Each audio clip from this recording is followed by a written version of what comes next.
What's going on, fellow A-Plusers? It is I, your host, Adam Perez, certainly coming through once again with a brand new episode of A-Plus Hero Report, going live over on our YouTube page, along with our Facebook page as well, where we go ahead and highlight the week's hottest topics in regards to Marvel, DC, television, and movie news for you guys.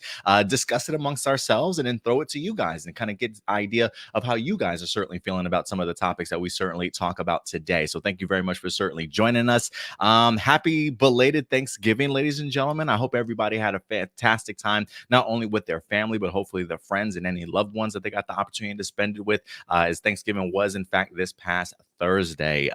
It's been quite of a trip around here, guys, for A-Plus Hero Report, even for my other YouTube channels, our Facebook page, as this is week number 3 since I've been a dad. And we actually officially got the opportunity to take our little man home this past Tuesday, which was incredible in and of itself. A little bit stressful.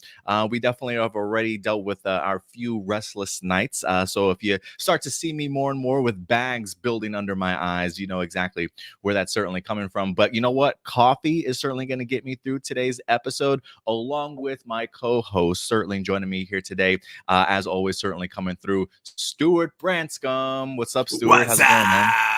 Yes. Yo, I haven't heard anybody use that since the 90s, man. I love it. I'm bringing it back. Do it, man. Do it. It's like that and the Budweiser frogs. You remember those by any chance? Bud. Oh, yes. Yeah. Those were the two things that were huge back in the day. What's going on, man? How has your week been? Oh, man, my week has been kind of weird because it's just been going kind of up and down in terms of how stressful things can get when it comes to work. I feel like when I wasn't prepared, work was chaos. When I was prepared, work was incredibly slow. That's how it hits you, man. It is, yeah. But actually, I got a funny story about it. I think I kind of mentioned it to you on Facebook, if that's cool. So Wednesday morning, I had to show up really early for work because we had our regional kind of maintenance guy / technician. Basically, he's the guy who's in charge of all the projectors within the Bay Area. So he was supposed to come down to teach me a few things, but one of the things we had to do first before we could do anything is that we needed to test the fire alarms, because we're apparently supposed to do that every 2 years, and our time, has come up, so we needed to test it. So he asked me how to turn it to test mode. I had no idea how to do it, so I texted my general manager asking her how to do it. So she replied telling me to call this specific phone number and asking them to put our alarms in test mode. So I did that, asked them if they could put our alarms in test mode for an hour. So I'm like, cool, all our ground is covered. So now we just need to find a pull station, see if the fire alarm works, and we're good to go. We're looking around the theater. We realize we don't have a single pull station anywhere. So as a joke, like nowhere in the theater. So as a joke, I say, hey, we could just take a match and put it up to one of the sensors. And this guy, keep in mind, he is the regional, technician dude. So my logic is that he is smarter than me. So he says, he should be at this point. So he's like, oh, that's a good idea. Let's actually try that. And I'm like, oh, okay. The fact that you didn't even think he was going to take you seriously, and he did, is worrisome, Stuart. Yeah, exactly. So that should have been the first red flag in my head. But again, I think it was in the back of my head, but the full thing in my head was just, this guy is smarter than you. I'm sure he knows what he's doing. So we do it. We get a lighter. We light up a piece of paper. We put it up to the sensor, and it sets off the alarms, not just for the theater, but the entire mall as well, as stores are opening. And so thankfully it wasn't busy yet, but stores were opening, and clearly people were irritated that the alarms went off, and it wasn't in test mode. So the fire department ended up showing up anyways. And I was like, what? The people on the other line said it was in test mode. So I called them back as the alarms were going off, and I was just asking them if they could shut down our alarms. And they were like, oh, we're not in charge of your fire alarms. We only do security, for burglaries and stuff. And that's when I realized I called whatever number she sent me wasn't for the fire department. And I guess the security systems. Oh yeah, exactly. And I guess when it comes to testing the fire alarms, the mall has to do it. We can't do it. Oh my God, Stuart. So did everybody have to evacuate school? Everybody just gets out of class, waits outside till the firefighter gives the all clear, and everybody has to go back in? Given that we didn't exactly have the best staff or the biggest staff for mall security, yeah, I would assume a lot of people evacuated before they realized that it was clear, because the guy had to come. We're on the very top level of the mall, like, so we're on the 5th floor. So the security guy had to come all the way to the 5th floor before you could finally clear it up and say, okay, yeah, there's nothing going on. It's just a couple of idiots. Oh my God, Stuart, you almost burned down the mall, man. Oh my God. It didn't burn down anything, thankfully. Although, what was funny is, and this is why it kind of pissed off both security and the fire department when they arrived, is it left a strong smell in the hallway, even though like the only thing we burnt was a piece of paper. But because of that, when the fire department came by and we told them that, all we did was put it up to the sensor, they were worried that we were hiding something. So they still, of course had it. I mean, plus they have to anyways, because it is their job. They had to take a look around the hallway, but they also thought because we were like, because they could smell smoke, they're like, yeah, I'm pretty sure there's got to be a fire somewhere, but there wasn't, thankfully. Oh my goodness, pyromaniacs over there. That's probably what they were thinking. Probably had to bring in a full investigative team to find out what you're up to. Oh my God, Stuart. All right. Yes, let's every 2 years, let's not leave you in charge of testing the fire alarms any further. Hopefully that's the lesson of the day. Indeed. Great story, Stuart. Great story, man. But at very least, now I know in the future, just call them all and have them do it themselves. Yes, at least you learned how to do it now. At least you learned. Yes. Oh my God. Well, yeah, great story, Stuart. What day was that? Was that Thanksgiving, the day before? Was that this week or what?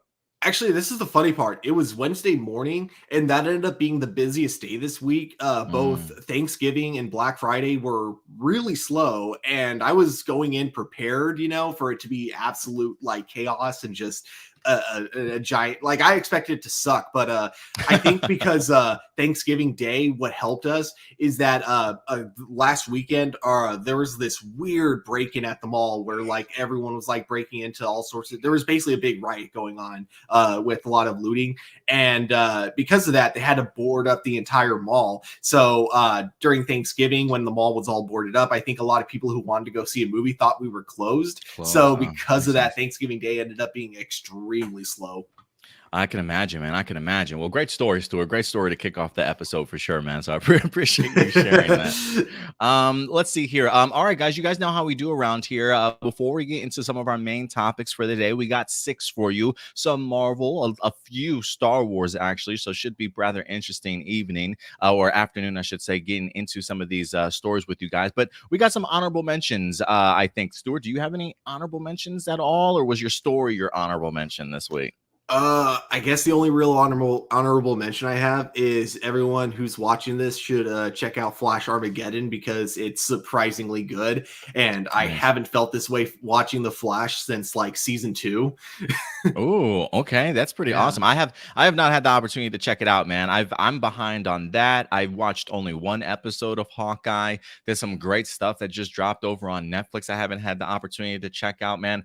I tell you, I fatherhood is exhausting, and it keeps you very, very much busy, to certainly say the least. So yeah, I definitely have a huge wish list that continues to grow, but I will check out Flash Armageddon. I know they just had Black Lightning on here this past Tuesday, which is an episode that I've been really, really looking forward to. I've been hearing some great things about Batwoman also, so I definitely want to go ahead and get on board with that. But Stuart, your show this week, or I should say one of the shows that you've been highlighting for us, Superman and Lois, in our honorable mentions. I thought this was actually a pretty cool reveal. I don't know if you can see this here, but Superman and Lois season 2 has officially begun filming, and the director for this particular episode, if you guys see at the bottom, is none other than the Pink Ranger herself from MMPR, Amy Jo Johnson, ladies and gentlemen. I know she's been on a couple of television shows since her departure from MMPR. I know she's been big into music. I believe she's actually, I'm assuming she's definitely done some directing work in the past, to certainly say the least. But I was not expecting this. I don't think they made this a really big deal going into season 2, but just the idea of getting an opportunity to see that they are filming and seeing who's directing, this actually gets me pretty hyped. I really want to see what her vision is going to be like for a Superman and Lois show. How pumped are you to know that Amy Jo Johnson is going to be tackling Superman? Definitely excited. I love it when because looking at her IMDb, and it doesn't look like she's directed that much altogether. Oh, okay. So it is. So I think like television is like one of the perfect ways to start out, especially because most of the actors and just people on set kind of already know what to do. So it's kind of like you can both kind of guide them while they're also guiding you at the same time. It's kind of like it feels like everyone gets experience. So yeah, I definitely look forward to seeing how she directs this episode, and if we possibly might see other episodes directed by her in the future, not just with Superman and Lois, but like other CW shows as well. Yeah, maybe this is her foot in the door. I mean, we've seen what David Harewood has certainly done. We've Mm-hmm. seen what John Ramsey has certainly done. David Ramsey has certainly done also. And this looks like in the top corner of this take, it looks like episode 206. So it looks like the 6th episode of the season. So definitely go ahead and look out for it, especially if you were big MMPR fans. If you had a crush on Kimberly during your childhood, this is definitely worth checking out. Director Amy Jo Johnson, episode 206 of Superman and Lois. A great show, guys. If you haven't had the opportunity to check it out, please do yourselves a favor and do so. Season 1 is fully up on, I want to say HBO Max, if I'm not mistaken. So check it out. We also did get some brand new posters here this week, Stuart. Also, The Matrix Resurrections is coming our way here. About to be in about less than a month, actually, December 22nd. We got one of Yahya Abdul-Mateen as a young Morpheus in here. We got some brand new characters. I wish they had put their names on some of these posters because I'm not familiar with everybody here, but we got Trinity certainly coming back. I like the theme a little bit of like kind of taking inspiration from the original trilogy with like the coding and things like that, but then you also have a lot more sort of spatial awareness, so like just blank space available on the poster itself. So I kind of dig the design and how they're switching things up here a little bit. I believe this is Neil Patrick Harris also, if I'm not mistaken, in here also. And then of course you got Neo himself. What do you think about some of the posters, man? Do they pop out to you? They get you excited at all? Do anything for your anticipation level? Honestly, all the posters have been looking amazing. I'm really enjoying these solo ones, but I think my favorites are the ones that we got with the entire group in it. Yeah, they actually do have some pretty good actual posters themselves. But yeah, I do like highlighting some of the character posters from time to time, getting everybody their opportunity to certainly shine. So I am really eager to see how this movie turns out. I'm just very fascinated. Like, I don't know what story you tell after the particular trilogy, but they must have something special in order to be able to get all these names to certainly come back. And then last but not least, for my honorable mentions at least, a brand new Spider-Man No Way Home poster. This is the poster that I really appreciated. There was a one that came out with like Iron Spider-Man and Doctor Strange standing back to back, which looked like they just literally photoshopped the Mysterio and Spider-Man poster that we wind up getting from Far From Home. It looked extremely lazy to me. I was really disappointed in it. But this trailer this poster right here, I'm actually a really big fan of, and it does give us some glimpses at some of the villains a little bit better. As you can see, Electro front and center, even William Dafoe as the Green Goblin. You can actually see his face underneath the hood and things like that for his new design that he winds up having. And I think Lizard is in there somewhere also. What do you think about it, Stu? Are you digging it so far? You like this poster better than the other ones, or you have another favorite? It's definitely the best poster out of the ones that have been released. But yeah, like you were kind of saying, the other one was really bad. So that was kind of a low bar. But yeah, I think it's a pretty decent poster for the most part. Yeah, I'm really looking forward to it. I think the thing that jumps out to me, one, I'm glad when it comes to Jamie Foxx's Electro, we've avoided the blue. You can actually see Jamie Foxx's face. You got all the yellow in it. Even in the trailer that we wind up getting, the electricity even like highlighted his classic Marvel mask a little bit with the electrical bolts coming out. I thought that was pretty neat. Yeah, that's pretty cool. I actually didn't notice that, but I got to rewatch it now. And the William Dafoe Green Goblin, now that I'm seeing him up here, for some reason I feel very much like elements of either like Dane DeHaan's Green Goblin or like Harry Osborn's Goblin. It feels like his stuff has definitely been upgraded, even though in the trailer we do see the classic Green Goblin from Spider-Man 1. So I am wondering where the transition comes from, or if they just literally planted that version in the movie. Yet this is the movie version we're gonna get. Do you think we're gonna get two different Green Goblins, or what do you think?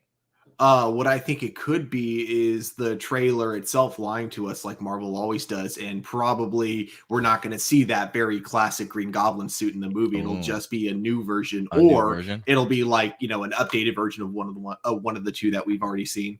I get you. And listen, there are already people talking about that No Way Home trailer, kind of lying to us, maybe Oh yeah. hiding some people in there, especially that one shot where you get to see Spider-Man by himself jumping into the fray to go ahead and fight Lizard, Electro, and Sandman. There are some people saying that Andrew and Toby's Spider-Man are in that particular scene, but just sort of edited out. If you look at some of the spacing between the characters, it looks like, I think, like the Lizard's getting punched by somebody invisible or something like that. Yeah, it's pretty crazy. Leave it to Marvel to hide stuff from us, right? Oh yeah, definitely. And I love all the memes that have been coming out where it's like it's like, oh, we finally found out what it's actually revealing, and then they just put like a very obviously fake photo in there, like to take up the place of whoever is punching the Lizard. And there's a really cool video of somebody highlighting Tom Holland's reaction to that scene. I don't know if you've seen it before, but it's him, Zendaya, and I can't remember the gentleman's name that plays Ned, but they're watching it. They're doing a little reaction to the trailer. And when that shot comes up, Tom Holland scratches. He's like, oh, wait a minute. I thought so. And then he stops and then he like scratches his neck and he's like, he just kind of shuts up a little bit. And it's like, yeah, he immediately noticed Kevin Feige's stare, realizing, don't say anything, Tom, don't say anything. So yeah, do you think that's the shot that they're in? Do you think Marvel blanked them out? Yeah, definitely. Especially looking at that leaked photo for or video of Andrew Garfield, it matches exactly like that area specifically. So I'm pretty sure that's going to be where we get both of them. Man, we'll see what happens. I'm eager for this movie. They're still denying it, Stuart. They're still denying it They are. to this day. I love it. They're not giving up. I feel like, and this is just my theory, I think that Sony's been leaking their own stuff on purpose because they want people to know that this is a huge movie, but they don't want to give it away in the trailer. So I think they just want word of mouth to spread around. So they're leaking it for like a day and then deleting it the next day in order to get people hyped. Possibly, man. Possibly. It's all about marketing. It definitely could certainly work. Marcelino does say, people say that the scene where Peter saves MJ is actually Andrew Garfield to redeem himself for failing to save Gwen Stacy. Ooh. I was thinking about that for a second too, but when I look at Spider-Man's hand, his glove actually matches that of a new suit design that he's supposed to be getting. So there's something that tells me that it's actually Peter that saves her, and it's just a really odd sort of poetic, situation that he finds himself in. But I do think that it is Tom Holland Spider-Man just in a brand new suit. But we'll see, man. We'll see. The mystery certainly continues. Yeah, guys, then we will be here before we know it. December also. So we got The Matrix and Spider-Man No Way Home dropping in December for us. And I feel like somewhere else in there's more to get excited about, like the Book of Boba Fett, perhaps. There's a lot of stuff for sure. But speaking of Spider-Man, guys, Stuart, are you ready to go ahead and get into today's main topics?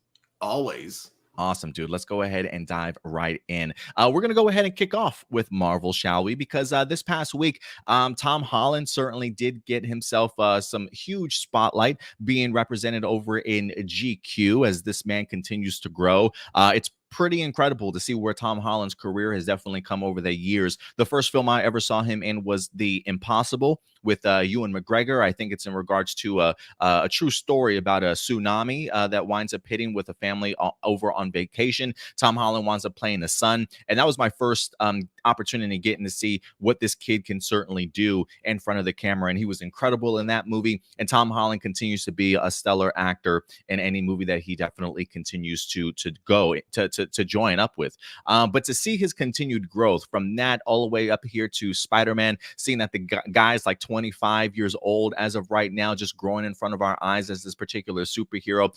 He got a fantastic interview with GQ this past week where he talked really heavily about just where he finds himself now in his career and especially where he certainly wants to go. There's been a lot of talk of him wanting to possibly be James Bond at some particular point in time. We know that he's also got the Uncharted movie that's supposed to be dropping this upcoming January as well. So Tom Holland's plate is certainly full. And so I would recommend, if you guys get the opportunity, if you want to read the entirety of the GQ interview, it's a really lengthy one, but a rather intriguing and very insightful one for Tom Holland.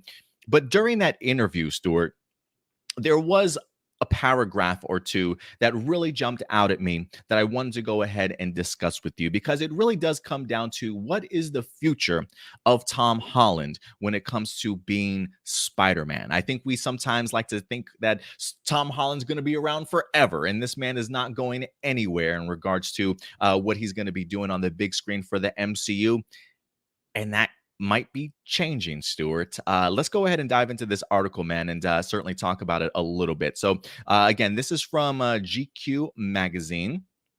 Again, really lengthy article, guys. So great photos of Tom. You can just see how much this kid has certainly matured. Now that he's in a relationship with Zendaya, he's just got swag for days.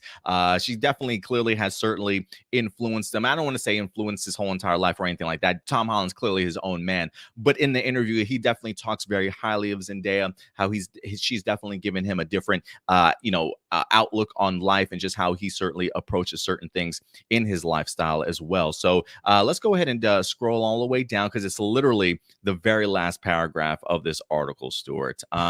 So let's see here. It says, Holland has spent 6 years as Spider-Man.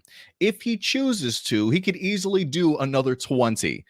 He is still 2 decades younger than Robert Downey Jr. was in Iron Man. He says, they say, I've talked to him about doing like 100 more, is what Amy Pascal tells me. She says, I'm never going to make Spider-Man movies without him. Are you kidding me? Is what she certainly says. And then it says, Holland, however, isn't so sure. He says, maybe it's time for me to move on. Maybe what's best for Spider-Man is that they do a Miles Morales film. I have to take Peter Parker into account as well, because he is an important part of my life, he says. But also, if I'm playing Spider-Man after I'm 30, I've done something wrong. Is how he kind of refers to it as. And, he has mentioned his time at being as Spider-Man, how he takes his responsibility as a Spider-Man very seriously. He understands what he represents when he puts on that mask and things like that. But you got to think that as a person who is an inspiring actor, there are probably things that he certainly wants to do in his life, and probably not get tied down to one particular thing that he's certainly known for. So I thought this was pretty interesting, right? I mean, he's looking at the idea of him playing Spider-Man until he's 30. Then he's done something wrong if he's still playing Spider-Man after he's 30. So I'm just thinking to myself, Stuart, we've got what, 5 years left, maybe, of Spider-Man, of Tom Holland to certainly focus on in here. But I love the idea that he's actually giving Miles Morales some push. One of the things we've talked about in here, Stuart, that I've been begging Sony and Marvel to do is like, hey, Sony, if you want Tom Holland back, can we maybe get Miles Morales here in the MCU, right? I think it would be a really great launching point for him. They've already established him into the Spider-Verse, the animated stuff, and we've already seen the dimension hopping and things like that from that particular movie. We do know that we also have a second Into the Spider-Verse that's supposed to be dropping for us here within the next couple of years.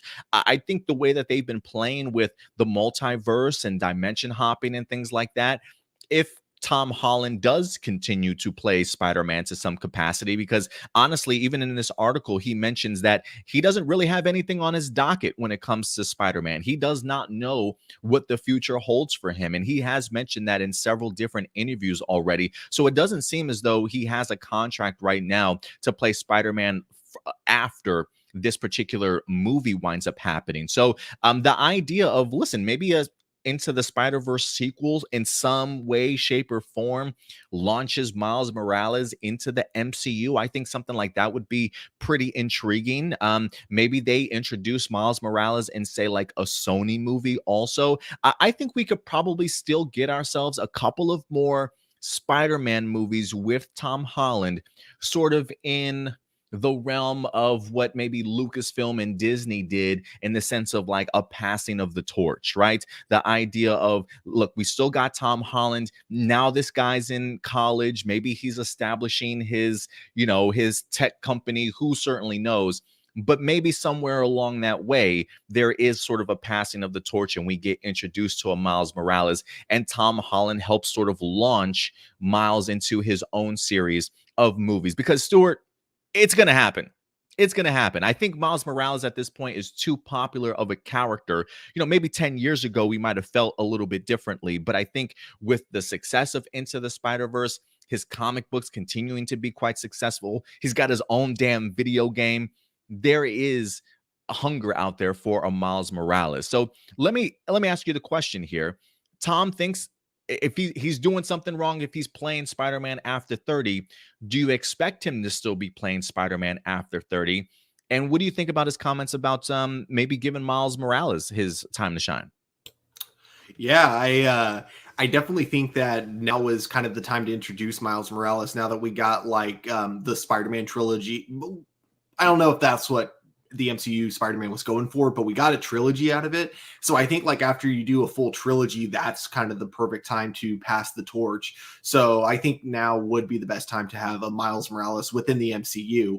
And that's also like assuming like Marvel and Sony continue to even work together after this. But if not, if they want to start over with a new Spider-Man franchise, I think that's also the easiest way to do it, because if they start over with another Peter Parker, I really think people are going to get kind of burnt out after Spider-Man No Way Home, because we just have, a movie with 3 Peter Parkers at once. So, I think Miles is kind of the safest bet when it comes to just starting the franchise over one more time. And the best part about the way this movie is kind of like setting all this stuff up is they can do it one of two ways. They can either introduce him in a new separate continuity, completely separate from the MCU, or they could just continue what they already set up in the MCU with, oh crap, how did I forget his name?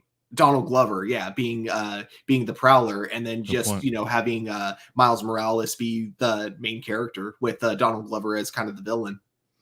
That's a good point too, because I mean we have seen during this time from Homecoming, there is a deleted scene of Donald Glover's character calling Miles and actually referencing Miles over the phone while he was like spidey web to the back of his car trunk sort of thing. So somewhere out there in the MCU universe, there is a Miles Morales certainly happening. So I think that would be pretty cool to kind of establish that side of things if they really wanted to put him back into that moment of spotlight.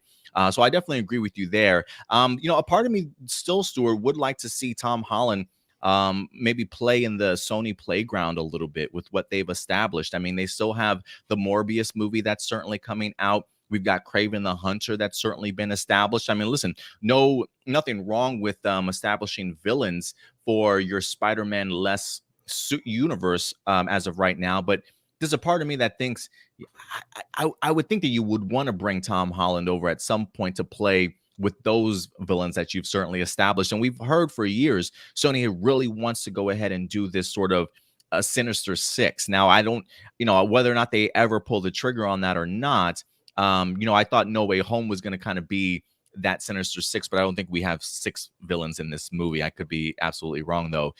But it just feels that way. It feels like the next trajectory for Tom Holland might be leaving the MCU to the Sony universe, because there's a part of me that thinks the tagline of No Way Home means that maybe Tom Holland does get trapped someplace else by the end of this film. Maybe it's in connection with the villains kind of being misplaced also out of their particular universes. Who certainly knows? But I do find it interesting that Tom, right now, it seems as though his schedule is pretty free. Do you expect him to certainly come back to play Spider-Man maybe 1, maybe 2 more times? Because I think, look, if he really doesn't want to be Spider-Man after 30, I can't blame the guy. I understand the idea of wanting to move over, but he's been so good in his role. I think a lot of people would like to see how Peter Parker, as Tom Holland matures, how Peter matures into that particular role and has a lot more to do. So do you think maybe it's a case of, hey, we can put you in 2 more movies before you're 30, maybe a couple cameos, or do you think as of right now, they're maybe moving on from him? I feel like Tom is going to move on from Spider-Man before Sony or Marvel actually move on from him being Spider-Man. I So get no, you. I don't think it's going to be we're done with him as Spider-Man. I'm pretty sure Sony is going to give him whatever blank check he wants so he can fight Venom, because I feel like that's something they've been really hyping up ever since they announced that they were doing a Venom movie. For a while people have really wanted to see like Tom Holland Spider-Man interacting with the Sony's Venom, and now that they've set that up, there's no way Sony's going to let that just kind of go away. So I do think we are going to get him for a couple more solo movies. But even after that, even though he says like I don't want to play him till in my 30s, I do still think there's a chance we might continue to see him as Spider-Man in his 30s, just, playing a different type of Spider-Man. I don't think he's going to be getting any more solo movies, which is totally fine. I feel like Spider-Man could totally work really well as an Iron Man type character without getting the solo films, but just being kind of there for a lot of the bigger event movies like the Avengers movies, or being there maybe as a mentor for Miles Morales as well. I would love to see him like actually have his own tech company like he did for a while in the comic books. Yeah, I think you're spot on with that too, Stuart. Like, I think that would be a really great opportunity. Have him come back for maybe a couple movies on his own, maybe a Venom film, maybe a Sinister Six, right? Maybe at the end of his Venom film, maybe they actually team up and take on the Sinister Six together or something, and then maybe eventually hand off the reins to somebody like Miles. Because I think you're right. I mean, I think the idea of him, he even talks about it. Now that he's getting older, he can't flip quite like he used to. He's getting some tendonitis and things like that. Like, homeboy's getting a little bit older from doing a lot of his stunts and stuff. But clearly a lot of that stuff now is certainly CG and definitely built in. But he definitely feels himself getting a little bit older. I mean, look, he's 25 years old. I'm sure he's young enough to certainly do a lot more. But it would be cool to see, like, hey, even if you're not going to put the mask back on, if you can at least represent Peter Parker just in our movies as a cameo or a mentor, creating tech for Miles Morales, maybe going forward, right? You've got that influence from somebody like a Tony Stark. I do think that would be a really good opportunity. And then he can go ahead and continue along with his career, maybe as a James Bond later on in his career, if that's a path that he definitely wants to go down.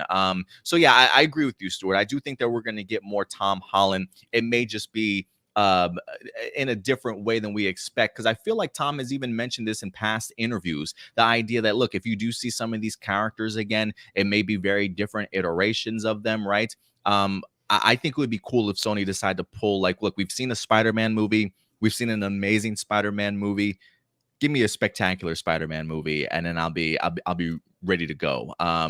So we'll see, man. Any last words in regards to this topic? Just that I really look forward to seeing who they eventually do cast as Miles Morales.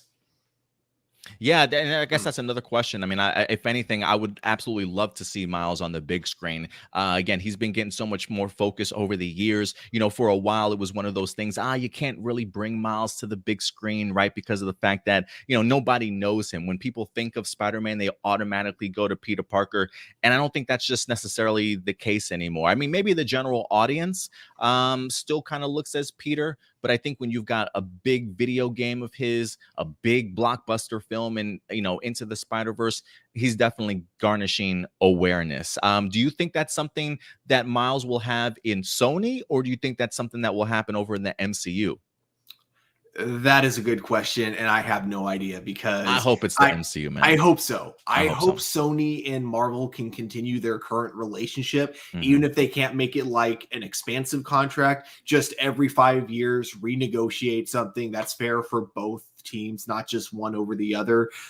Just because I really like them working together. And I think they've done great work. Yeah, I think that Tom Holland Spider-Man has really done great things for both Sony and Marvel. And I think Sony has definitely learned from its past mistakes, because, even if you don't like Venom as a film, one thing that you can't deny about it is it's at least its own separate film. And it wasn't trying to like set up a bunch of other movies going forward in just one movie like they did with the Amazing Spider-Man movies. So I think that's So I think because Sony has learned, and if they continue to that relationship with Marvel, I think they can make some awesome films together. So Yeah, no, I totally agree with you. I hope that it is a relationship that continues to blossom in that sense. And yeah, I did like Miles would just fit really well in the MCU. I mean, they're establishing so many new young characters mm-hmm. over here in the MCU right now, building up their young Avengers. Who knows? Maybe they want to build like a champions team up, right? Miss Marvel, Nova, and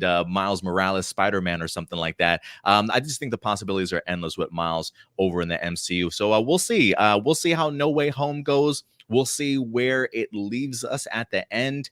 And I guess if anything, we'll be keeping our eyes on Sony and Marvel and see what they wind up doing with Spider-Man in the future. But yeah, I don't think this is the last for Tom Holland. And I would like to throw this question to you guys, the audience out there, our viewers. What do you guys think? Do you think Tom Holland will in fact reprise his role as Peter Parker, Spider-Man, in at least a couple of more films? He says he doesn't want to be, if he's doing Spider-Man after he's 30, something's certainly wrong. Do you take him for his word there? And what do you think the future for Tom Holland certainly holds when it comes to Spider-Man? And would you love to see Miles in the MCU or just live action in general? Go ahead and certainly let us know your thoughts in the live chat or the comment section box below. Nathan does say, he says, Spider-Man will be the most popular role that he will ever play. Not sure if any other future projects could surpass that. I could be wrong. Listen, I think if he can listen, I can't imagine Tom Holland as James Bond right now at his age,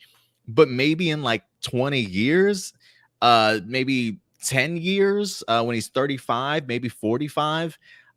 I think he might be able to pull it off. I think James Bond would probably be the next popular character for Spider-Man for him to tackle. What do you think? Do you think there's any other opportunities out there that will be more popular than Spider-Man? I'm sure there's a bunch of opportunities he's going to get, but whether or not he takes them is going to be another thing, because you look at Uncharted and Chaos Walking, both were supposed to be real big projects for him, and both of them have been massive flops. And he's kind of he's never said it directly, but he's definitely implied that he regrets those projects. So it might make him more cautious before taking another big role in the future. So yeah, I'm honestly not sure. Yeah, I am kind of curious, and like, who's his agent? Like, bro, who's giving you these scripts and telling you these are great, great opportunities? Uncharted's not too bad either, man. I think him as a young Nathan Drake, I think as long as the first movie does well, I think that's another great opportunity. But yeah, I mean, Nathan Drake doesn't really hold the jock to Spider-Man at this point as far as popularity wise. It's interesting because I'm actually kind of surprised he hasn't gotten backlash from Sony, but he's been kind of in interviews implying that he doesn't think it's going to be very good. Again, implying, not directly saying. Uncharted? So yeah, because he said that like one of the issues is they spent so much of their shots making sure that he looks cool in all of them, rather than making sure he can actually act in those shots. They were kind of like more focused on making sure every shot looks like he's modeling for the camera. And he says like that was one of the things he was saying was kind of that he regrets about Uncharted. Yeah, I kind of listen, if it's coming from Sony can be hit or miss, man. You know what I mean? We've definitely have seen it. So God, I hope that's not the case. We'll see, because the trailer looked great, so we'll see how it actually looks. Anthony says a live action Spider-Verse would be great. Yeah, I definitely agree here, and it feels like maybe that's what No Way Home might turn out to actually be to a certain extent. But I do know that the next Spider-Verse is going to be animated, but who knows? Maybe they get even more ambitious with that animated, and they bring some real life people into it. And we got like a Who Framed Roger Rabbit situation on our hands with the next Into the Spider-Verse. So it should be pretty interesting.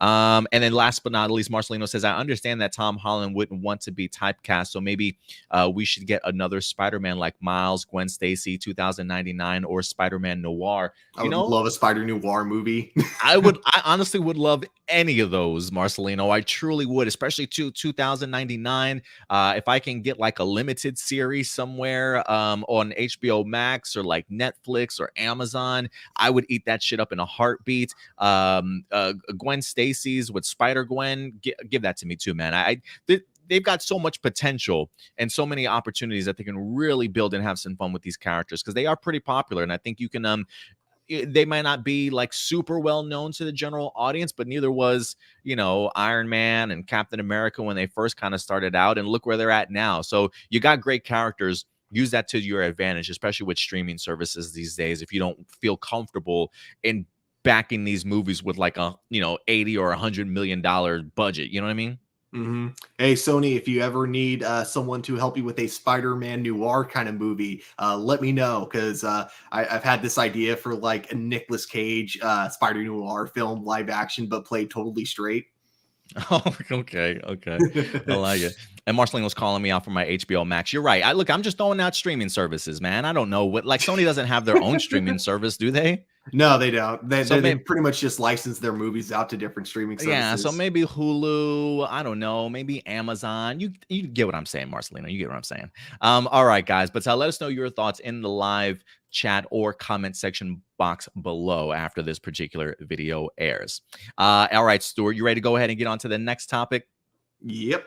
Let's do this, man. We're going to go ahead and stick in the realm of Marvel movies for you guys, as one of our more anticipated films that we haven't really heard too much about. Although I think maybe we recently got to announce the director for this movie. But Blade, ladies and gentlemen, Marvel's Blade is back in the news. Mahershala Ali stars as Blade. No longer Wesley Snipes, unfortunately. I love that man. I think Wesley Snipes is an underrated actor in his own right. I've seen him in some great stuff, honestly. But Blade is back in the news because we actually have some casting information, which I find rather interesting, ladies and gentlemen. So let's go ahead and just dive into this, Stuart, because you gotta have a great supporting cast. You know what I mean when it comes to a Marvel movie, and if anything, Marvel never truly fails when it comes to their casting. I mean, if you just look at the Eternals, I mean, just the long list of all the characters that Marvel has certainly established, they're really backed by some incredible actors. And it seems as though when it comes to Blade, they have not failed yet again, ladies and gentlemen. This actually comes to us from HollywoodReporter.com, letting us know that Delroy Lindo, that's right, the legend himself, Delroy Lindo, joins Mahershala Ali and Marvel Studios' Vampire Adventures. This is an exclusive. This actually came out last week, but since we didn't have an A+ Hero Report episode, I wanted to highlight it on last week's episode, but today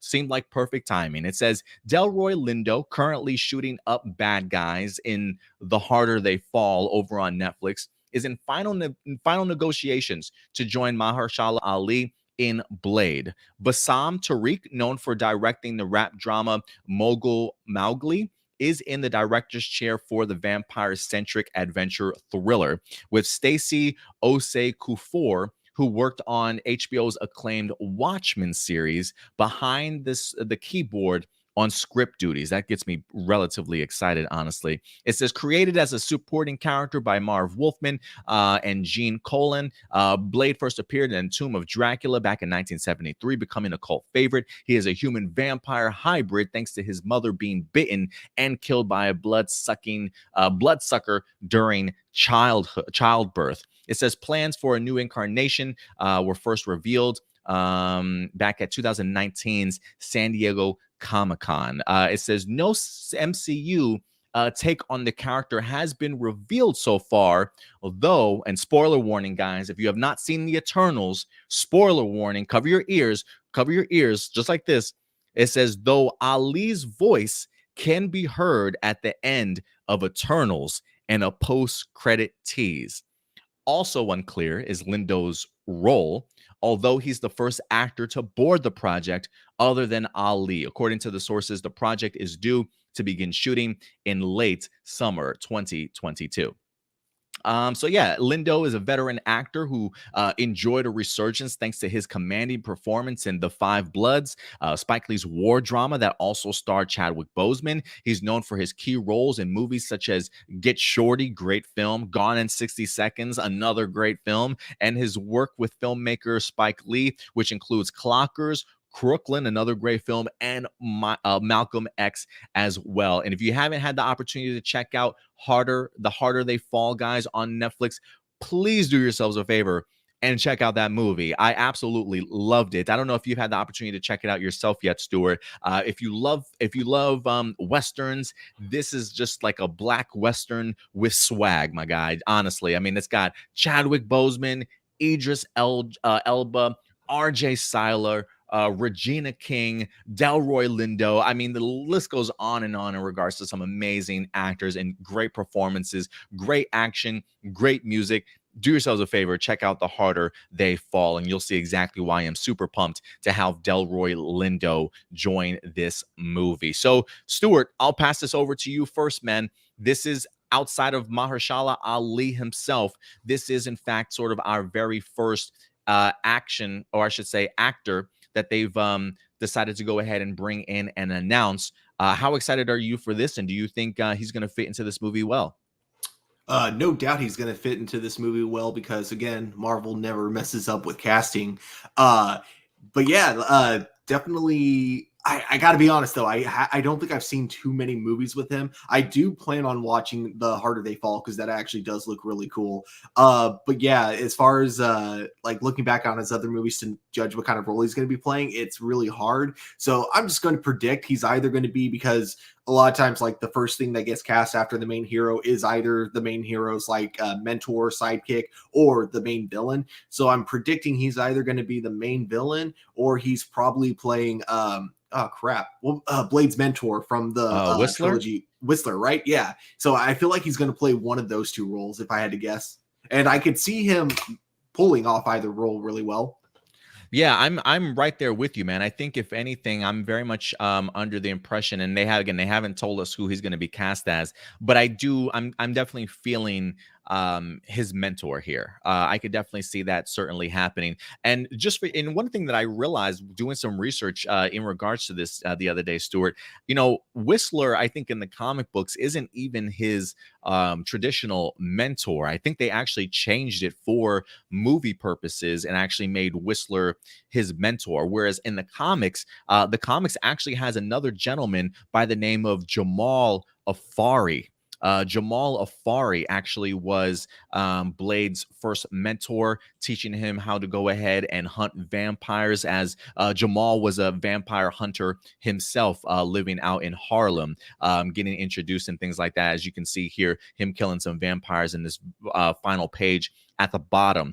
So he definitely did help raise Blade in the comic books and helped him become the vampire hunter that he certainly is today. So there is a part of me that thinks that if anything, we probably won't be revisiting the Whistler character, since it feels, just some of the research that I saw, that it was just a character made for the movie itself. But now that we've got the reins here with the MCU, I can definitely see them maybe going a different route and casting somebody to be Jamal Afari. So if I had to put my money on it, again, you're right, Stuart. He could be the villain if they certainly wanted him to be, but I could easily see Delroy Lindo being somebody's mentor and possibly Jamal Afari. So I'm going to keep my fingers crossed, man, and hoping that when the cast is fully revealed and we start finding out who's playing who, I think we might be onto something here, Stuart, and him being a mentor. But we'll see. I think he'll kill this role anyway. I mean, Delroy Lindo,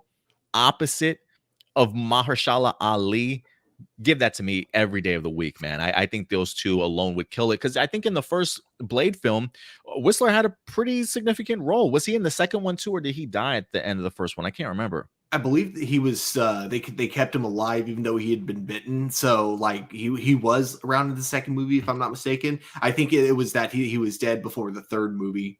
But I actually got to be honest, I had no idea he wasn't a character in the comic books. I haven't actually like read that many Blade comic books, so I guess I always just kind of assumed he was a character from the comics. But I wouldn't be surprised, yeah, if you were right that he might have been just exclusive for the movies. But if that's the case, then yeah, I could definitely see him playing the other mentor role as Jamal. Yeah, it says just looking at, and that's one of the things that I looked up because I was kind of curious. I was thinking, who is that mentor from the Blade movie that we saw? And then when I looked up Whistler's information, I think it's like Wikipedia and some other information I saw. It says that Whistler is based on Jamal Afari, Blade's black mentor appearing in the American comic book. So I did find that pretty interesting. I guess that's I don't want to say that's Hollywood whitewashing Oh, without a again, doubt, that's what it is. but it is one of those things where it's like, when did this movie come out? 2000, what year was that? 2002, maybe. I can definitely see them doing something like that. 98. Oh, really? The first So Blade? even before that, yeah. Even before, so then, yeah, I can easily see them doing something like that. So it looks like, though, if anything, maybe Marvel will go back to the actual roots of the comic book character itself, and instead of Whistler, maybe give us Jamal Afari this time around. But we'll definitely see. But if anything, this does certainly get me excited because I think Delroy Lindo, I don't want to say he's underrated whatsoever because I think people that have seen him in his performances know just how great of an actor this man certainly is. I don't know if he's got any nominations when it comes to Oscars or any awards on his mantle or anything like that, but I absolutely love what Delroy Lindo certainly brings, and I think him teaming up with Ali, again, I think the performances alone are certainly going to blow us away. Let's see what some of you guys are saying in here. Nathan, he does say, I'm a bit nervous for the Blade movie. Personally, I don't think Marvel does aggression well. I'll be watching, though. Talented cast so far. What do you think about that comment? I definitely see where you're coming from, but I do think that ever since Phase 4, Marvel's been a lot more flexible with letting the Marvel films have very different styles and different tones. So I feel like even though I'm pretty sure this movie is going to be rated PG-13, I do think that Marvel won't really have a problem with letting it go like, decently violent for PG-13. Like they're probably really going to push that PG-13 rating is my guess. Yeah, I think you can get away with a lot in PG-13 these days. Exactly, yeah. So I'm honestly not too worried when it comes to that kind of stuff. I'm pretty sure Marvel has that handled. I feel like, especially because like you look at some of the fight scenes in Falcon and the Winter Soldier, like even though that's all TV-14, I do feel like they were allowed to get pretty brutal with some of them, especially I believe episode 3. Yeah. So I think as long as they can keep that like for Blade, I think it'll be just fine. Just expect vampires that turn to dust instead of having dead bodies, because that's kind of the easiest way to get that PG-13 rating. Yeah, I can definitely see that happening too. Yeah, you're right. I mean, they definitely all seem, especially with Phase 4, they all seem to have sort of their own unique voice and what they're really going for. And I think just based off of maybe, now I'm not too familiar with the director that's on board that did the movie Mowgli. If anything, I would maybe recommend checking out some of his work and see what his style is like to kind of give you an idea of what the Blade movie might be like. But even watching a show like Watchmen and seeing some of the scripts, I don't know how much how fully involved this particular writer was, if he was like a second writer, third writer when it comes to Watchmen or not. Maybe you can look that up for me, Stuart, in regards to the writer for Blade, to see exactly what else he's kind of done. But just watching Watchmen alone, if they can keep up that sort of style and element of writing, I do think that they can probably tackle something rather aggressive if they certainly need to. So if anything, I'm just hoping that Mahershala Ali is doing his best when it comes to training and getting ready for this film, because it's big shoes to fill when it comes to filling the shoes of somebody like a Wesley Snipes with the original Blade trilogy that we wind up having. I'm looking up the other movies that she's written, or TV shows that she's written for, and one of them is a show called Pen 15. Pen 15. Yeah, penis, basically. That's funny. Yeah. Marcelino says, never seen Blade. Who this? I want a reference for Cottonmouth from Luke Cage. I don't even know if Cottonmouth is in Blade comic books at all. But if you've never seen Blade, do yourselves a favor, Marcelino. Definitely go ahead and check out at least, definitely the first one, at least The first second two, one I actually like yeah, better. at least I was gonna say at least the first two, you might be able to skip the third one though. Third one's a guilty pleasure for me. It's a terrible movie. It's not good. I love it. Nice, man. Nice. So yeah, definitely check it out if you can, Marcelino. It's definitely one of those films along with X-Men that really I think pushed the boundaries of comic book movies for the first time, really giving audiences a chance to see like, you know what? You really can do comic book movies in a really more mature sort of fashion that really kind of put spotlight on them during that time period. So certainly worth checking out for sure. If you watch them back to back, the first two Blade movies, you can definitely tell that one of them came out before The Matrix and the other one came out afterwards. I guess that's true, right? Yeah, now I think about it. The fight scenes are so much different in Blade 2. It's hilarious. Yeah, I love the fight scenes in Blade 1. I feel it's just all Wesley Snipes, man, showcasing how badass he is. I absolutely loved it. He's Marcelino says, yeah, I'm just saying Mahershala Ali played Cottonmouth. That's right. He did in the Luke Cage series. That's right. That would be funny if Luke Cage had a cameo just to be like, you look very familiar.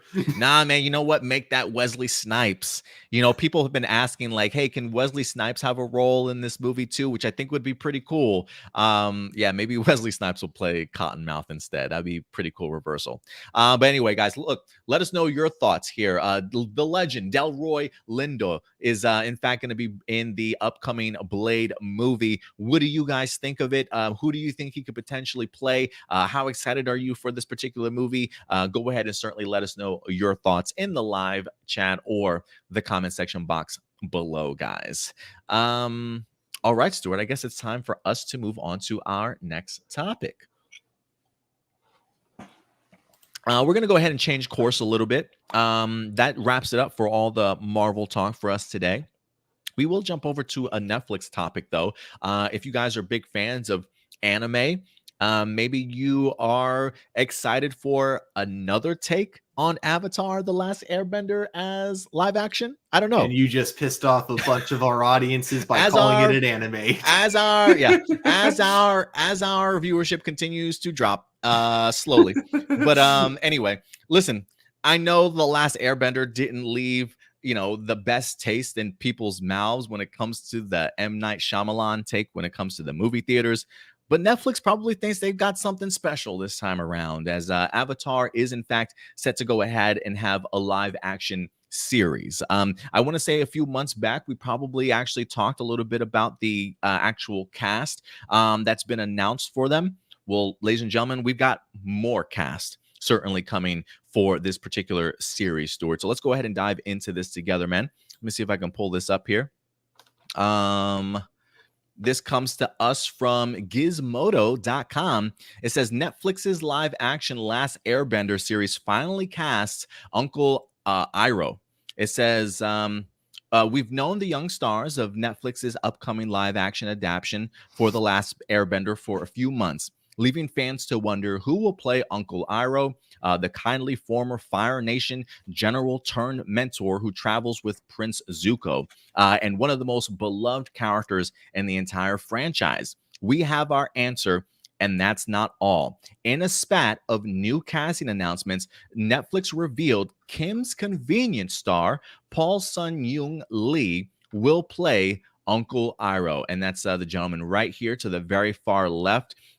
Great in Kim's Convenience if you guys have not had the opportunity to check it out. They also have Lost's Kin Leung will play Commander Zhao, the Fire Nation's military officer who serves as the show's first major antagonist, while Night Watch's Lim K-soo will play Gyatso.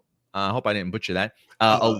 Gyatso. I think that's, if I remember correctly. Gyatso, yeah. Close then. The wise air nomad monk who serves as Aang's teacher before the young Avatar gets frozen under the ice for 100 years. I actually really love this whole entire cast, to be honest with you.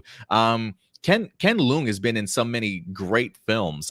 Usually as a supporting cast, he's almost like the guy, Stuart, that I feel like a lot of people may not know his name, but when you see him in the movie, you're like, oh, I know that guy. I've seen him before. He tends to pop up in a ton of stuff. He also was in, if I'm not mistaken, I think he might have also been in Lost two for a short period of time, for maybe a couple of seasons towards the end. But I really love the cast that they've put together so far. It says additionally, the live action Avatar: The Last Airbender has just started production. So it's officially happening, and it's happening with the incredible VFX technology used fantastically by The Mandalorian. Oh my goodness, I didn't even know that, which bodes extremely well for this series. It says Netflix says the state-of-the-art stage, designed and operated. They call it the volume is what the name of it is. But it's been incredible. If you've ever had the opportunity to hear some of the actors talk about it, it's so much better than definitely being on a set full of just green screen and blue screen. You can really see the environment that you find yourself in, and it really just draws out just kind of best performances here. So Stuart, I know you were a big fan of The Last Airbender, the series itself, maybe not necessarily the movie, but you hear some of this news, the casting that we have for this series. Does it get you excited, especially in the fact that it's actually happening and in production right now? I was worried for a while because I know that the creators were originally on board to help with the writing portion of the show, but then they left because of creative differences, and that's all right. we knew. That's right. But luckily, what I can say is that from casting alone, I'm pretty excited. It's gotten me to have a little bit more hope for the show. Like I'm still going to be very cautious about it because I still don't know for sure if it's going to work. But at the same time, I'm definitely a lot more excited than I was earlier.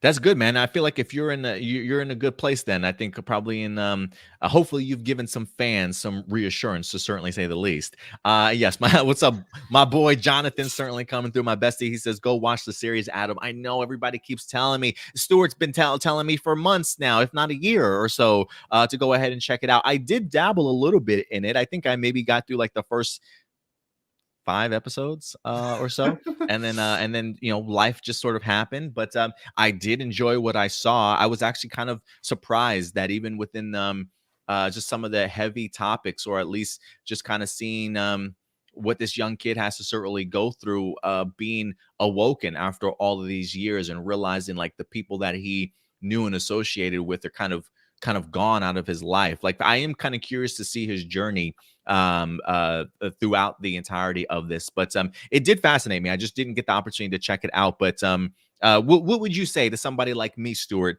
that hasn't had the opportunity to fully check out The Last Airbender? Should I check it out before watching this live action series?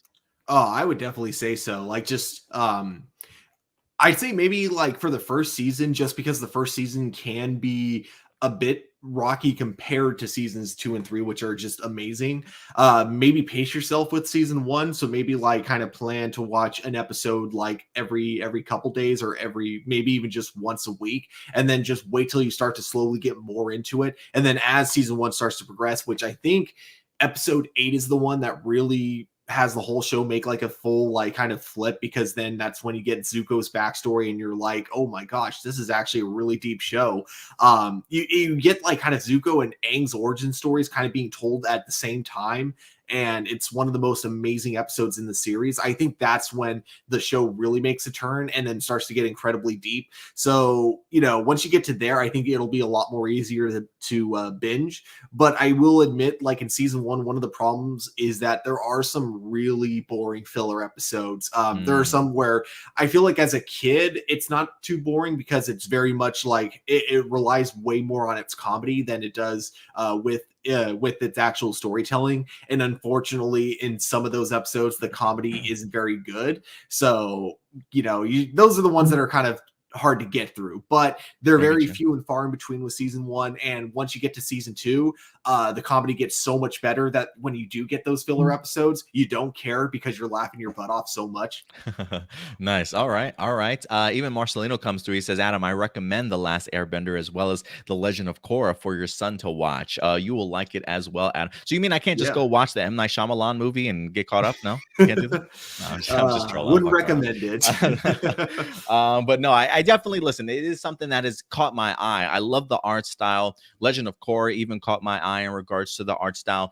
Those creative writers and the creative team even went on to do Voltron, the legendary defender over on Netflix. I was a big fan of that show. So yeah, it definitely makes me curious even more about the Last Airbender series itself. So I definitely will go ahead and eventually check it out for sure. So thank you guys for the recommendation, to say the least. But yeah, guys, look, Netflix's Avatar, The Last Airbender, it's actually happening. The live action is currently filming as of right now, and we've got some great casting announcements with Paul Sun-Hyung Lee from Kim's Convenience being Uncle Iroh. So let me know your guys' thoughts in regards to the live chat or the comment section box below.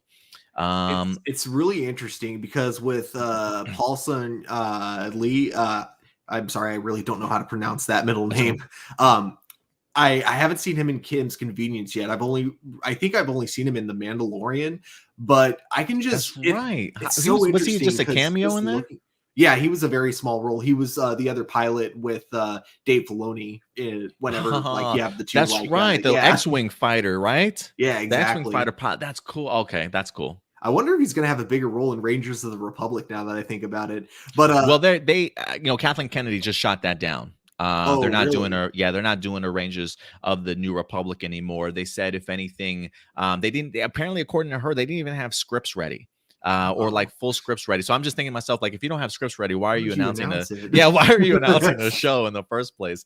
But she said that the concepts and the ideas that they were going to use for that show, they're probably going to go ahead and put them into upcoming seasons of Mandalorian. So maybe there's an opportunity he continues to have a role for sure.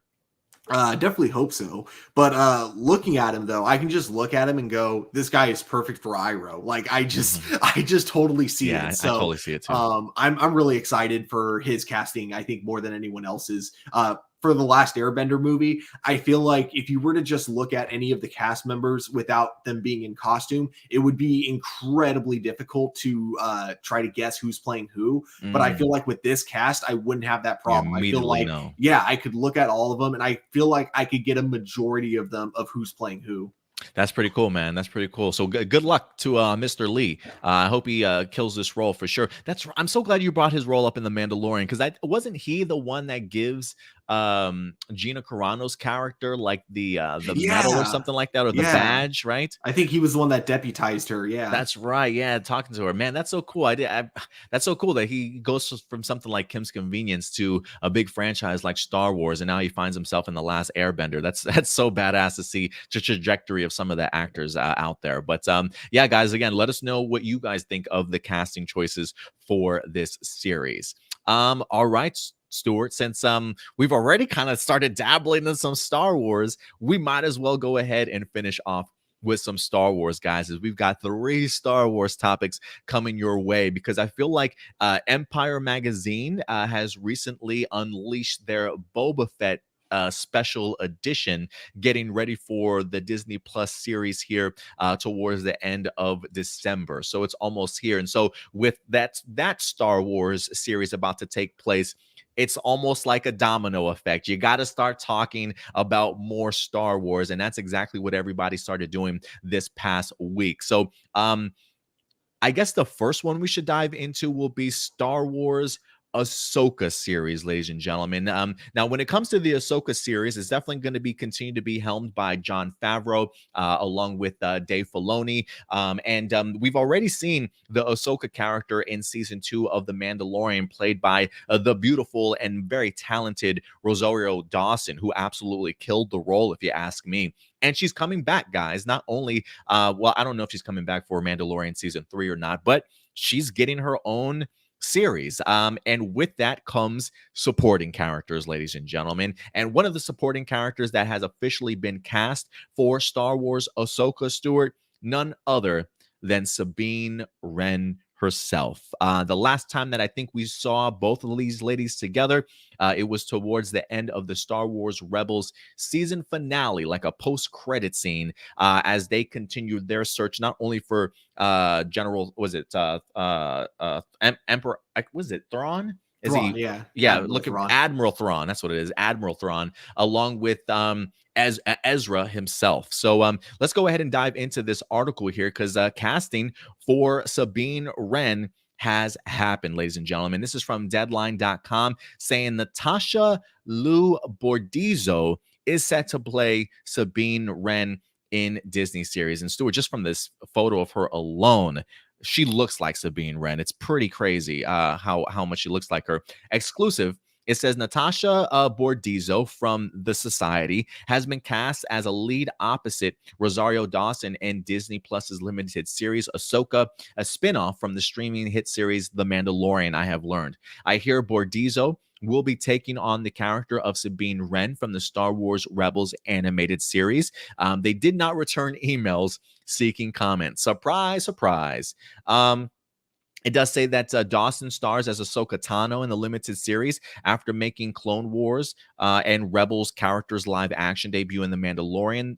It will be written by Dave Filoni and executive produced by Filoni and Favreau, while will continue Ahsoka's story. Now, it says no additional information about the new series has been released by Lucasfilm, but there's a lot of online speculation that key characters from Rebels, such as Sabine and Ezra Bridger, will join Ahsoka in the show. So yeah, guys, we finally have our Sabine Wren, played by Natasha Bordizzo. And I find it interesting, Dave Filoni this past week actually did talk a little bit about the idea and concept of bringing these particular characters to life.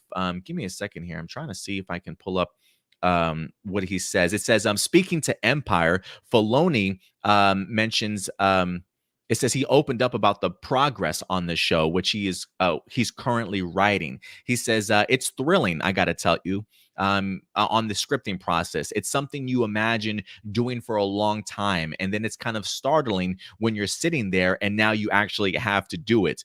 He says, as you'd imagine, the show is offering him the chance to tell an Ahsoka story he's always wanted to tell with some new additions. He says, I thought of this adventure for Ahsoka for a long time, and it's interesting to see how it's evolved. Years ago, I never would have imagined that this would have sprung from a branch of a tree that had nothing, he said, that had anything to do with a guy like Din Djarin or a child that looks like Yoda.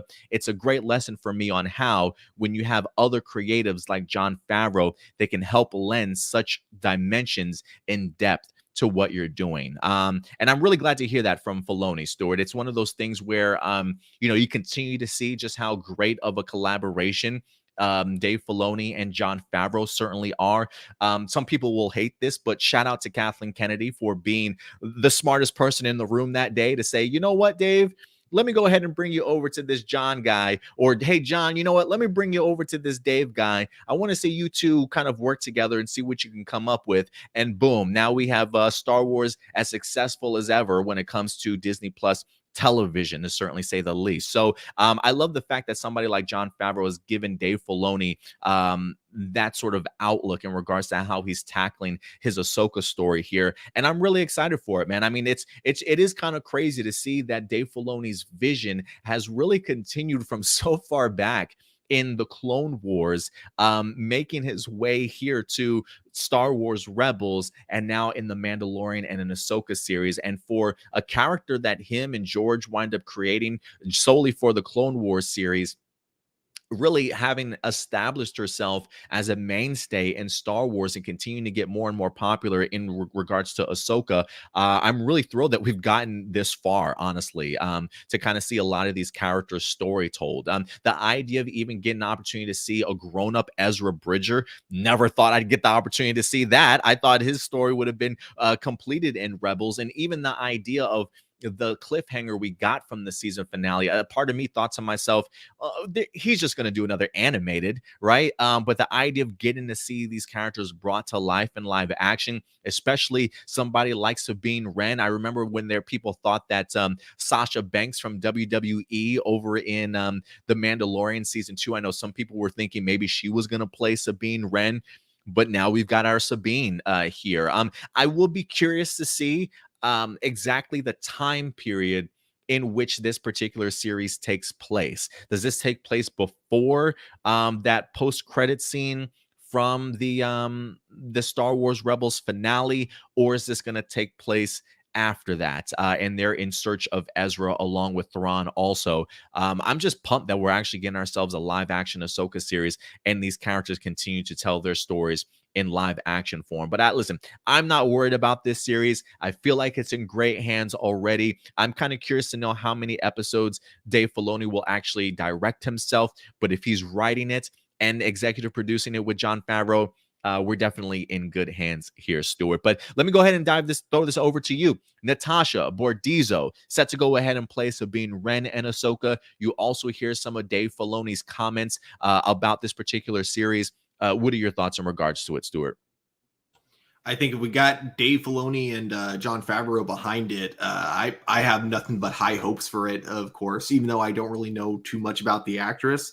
I do have one kind of concern about it, though, in terms of like just her age in general, because like I feel like the time gap between Star Wars Rebels and then this show is really significant, and she looks basically the same age as she did, or she looks the same age as her character from Star Wars Rebels. So I think that's kind of like my only concern about her being as young as she is just kind of that question of, do some people age in the Star Wars universe and some people just don't? Because we know that Obi-Wan ages in the Star Wars universe, but apparently both her and Katie Sackhoff's character don't age because they both look exactly the same as they did in Star Wars Rebels.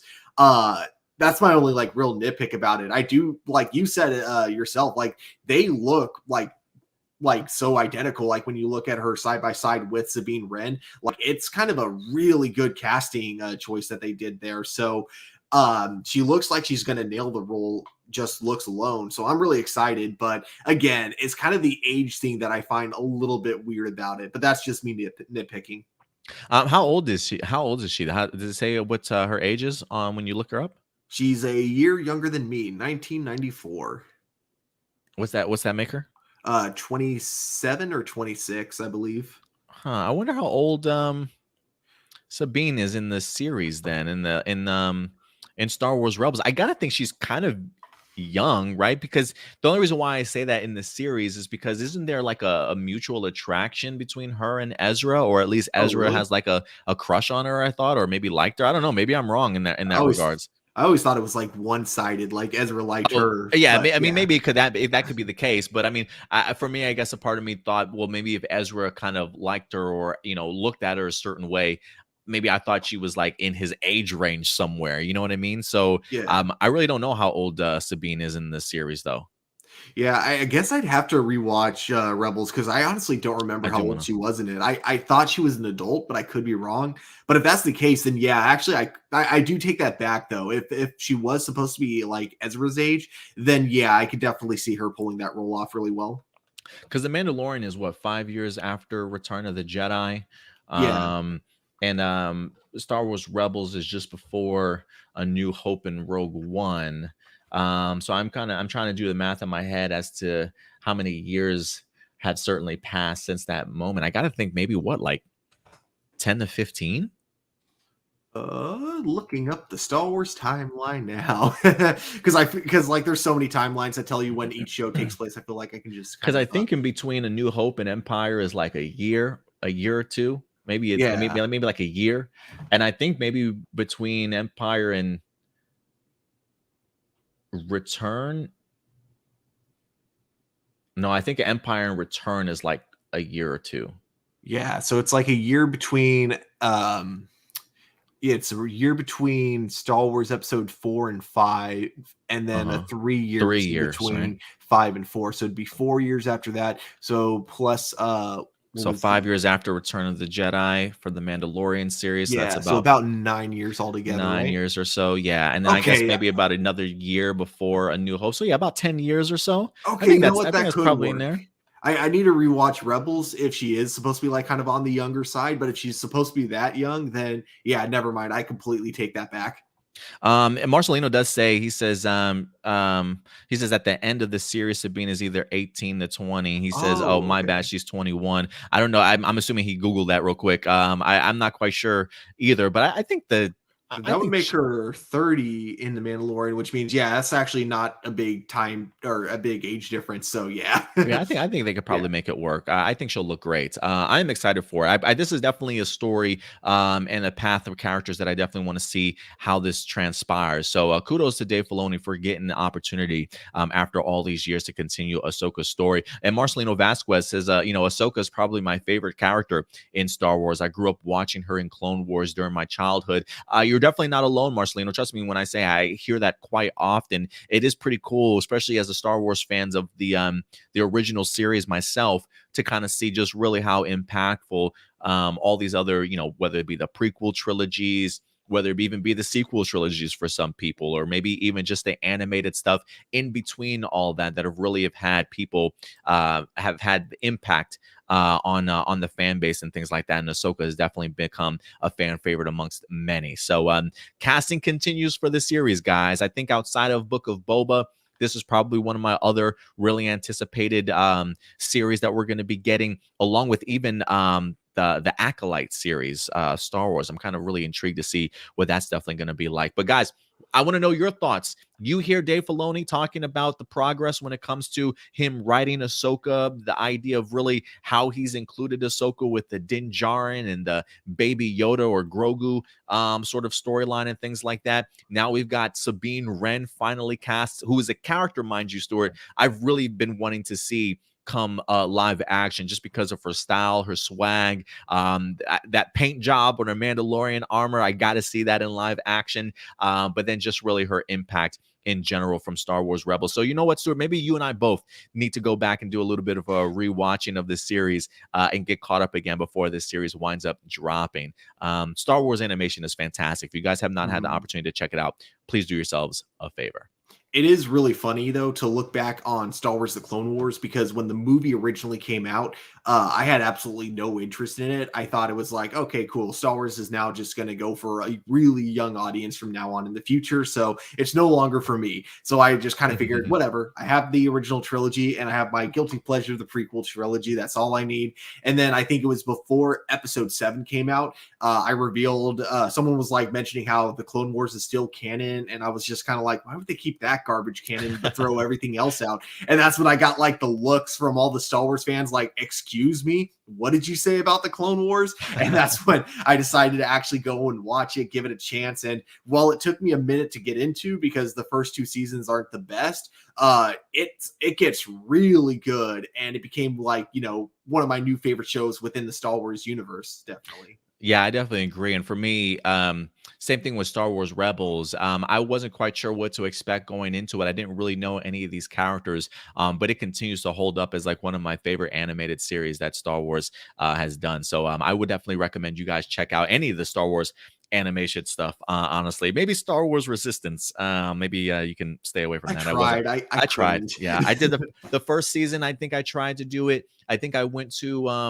a Star Wars celebration in Chicago a couple years ago, and I think they showed a first episode of like season 2 and things like that, because I went to their panel, promising, but I just really couldn't get into it. It just felt different. Even though I think Dave Filoni executive produced it, I don't think he wrote it or anything like that. So it just didn't hold up for me, to certainly say the least. And honestly, Stuart, I feel like when it comes to Star Wars, the prequel trilogy, I think for me, while I didn't necessarily think George Lucas's directing was certainly the best, a part of me thinks maybe I was a closet prequel fan and just didn't admit it to myself for years. Because when I look at some of the posters and stuff that I purchased from that time, they're all like prequel trilogy posters and things like that. Like I just love the tone and atmosphere and just the aesthetics of that prequel timeline sort of thing. So, time heals all wounds, they say.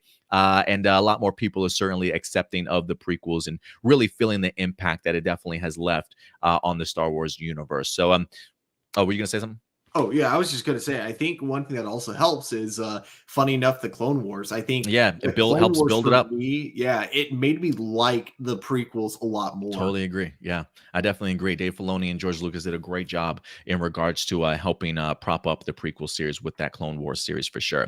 But guys, yeah, let us know your thoughts in the live chat or the comment section box below for the Star Wars Ahsoka series. And then Stuart, let's just keep going with this Star Wars talk, man. There was a firing with Star rapid Wars. fire Star Wars this week. There was just so much coming out of this Empire magazine that we had to go ahead and highlight because we've talked about it before at the top, but the book of Boba Fett is certainly here, ladies and gentlemen. We got Robert Rodriguez behind the camera, bringing that visceral violence, that gangster lifestyle, if you will, back to Boba Fett over in The Mandalorian. And now we get to see him in his own spin-off series. We even have Ming-Yang Wen coming back also to be portraying her character once again. You can never fail with her being a part of a cast whatsoever. But this week, Jon Favreau came out and spoke a little bit about the book of Boba Fett, saying that the book of Boba Fett explores the power vacuum left by Jabba the Hutt. So let's go ahead and dive into this because we actually have some exclusive images that are going to be attached to this as well, Stuart. So it should be fun getting a glimpse as to what we can expect from this series, getting to see Tamora Morrison donning that fantastic Boba Fett armor. It says, now, by exclusive, you mean exclusive to this page, right? Like you're not going to be able to see these images anywhere else except for this anywhere else except for A+ Hero Report, right here only. It says, what a difference 5 years makes. When the Return of Jedi saw renowned slug gangster Jabba the Hutt go down in flames on his exploding sail barge, it marked a heroic moment for Luke Skywalker and friends and changing of the guards in the criminal underworld of the Star Wars galaxy, blowing a much-feared figurehead to smithereens and setting the stage for all kinds of scum and villainy to take his place. As we saw in the post-credits sting of The Mandalorian Season 2, none other than Bib Fortuna had ascended to that throne before being swiftly dispatched by Boba Fett with the help of Fennec Shan. Now in the book of Boba Fett, a new era of the galactic crime is about to begin. It says, picking up where the teaser left off, the series creators Dave Filoni and Jon Favreau and director Robert Rodriguez will depict the bounty hunter's foray into crime boss territory. There is a power vacuum, explains Favreau, because Jabba is gone. Jabba was clearly a very strong and imposing leader who people were very scared of and who seemed to rule with an iron fist. You put somebody like that out of the ecosystem of Tatooine and the Hutt space in general, and you have the opportunity that's ripe in the gangster genre, Stuart. And here's a couple of exclusive photos here, as you can certainly see. I love the new paint job that he's got on that Boba Fett costume. It says, since the dearly departed Fortuna was no Jabba, Boba Fett isn't exactly inheriting the Titus ship and will have his work cut out to trying to carve out some kind of honor among thieves. Favreau also goes on to say, although Boba Fett is a very experienced bounty hunter, he's not experienced at running criminal syndicate or managing forces. He's not normally a newcomer. He's an expert as we see him in most areas. But in this case, he's trying to transition to another position. And since the trailer depicts Fett crunching skulls, we can expect his action to do a lot of his talking. And here's even a picture of Robert Rodriguez here swinging around one of these weapons also. And he says, we'll see a lot more of his true character in this season. And you'll definitely see him have to turn barbarian mode. Boba is well and truly back, is what Robert Rodriguez promises. And no joke. I mean, Homeboy went barbarian mode in that one episode over on The Mandalorian that I think all of us will certainly remember, to say the least. And I'm expecting plenty more of that, along with a very tight script to go a long way. But let me go ahead and throw this over to you, Stuart. You hear the situation Boba finds himself in, wanting to take that place that Jabba the Hutt left vacated. But now we've got ourselves a little bit of a gangster genre in the Star Wars universe here, and him having to really deal, I'm assuming, with a lot of different gangsters, gangs, organizations, all that are certainly battling for power. How excited does that make you? Do you think this is a great position for Boba to certainly be in? What are your thoughts when you hear this from Jon Favreau? Awesome, and even more awesome. I think Robert Rodriguez, especially when he starts to explain, the idea of what we're going to be getting into with this new series, I think he was like the perfect choice for directing this Boba Fett series. So I think what he's going to bring to the table is going to be absolutely amazing. And like you said yourself, like his barbarian mode, when we saw that in his introduction into The Mandalorian, I thought it was absolutely amazingly directed and just one of the most brutal fight scenes in Star Wars. Brutal. The way the sound design like fit into that as well was just absolutely amazing. So if we get more of that, I'm all for it. And yeah, I do like the idea that he hasn't exactly inherited like a great crime syndicate, like anything organized or anything like that. He's basically inherited like, or he's basically taken over a crime syndicate that has no organization, no code or anything like that. So him being like, as we kind of see in The Mandalorian, kind of a very honorable bounty hunter,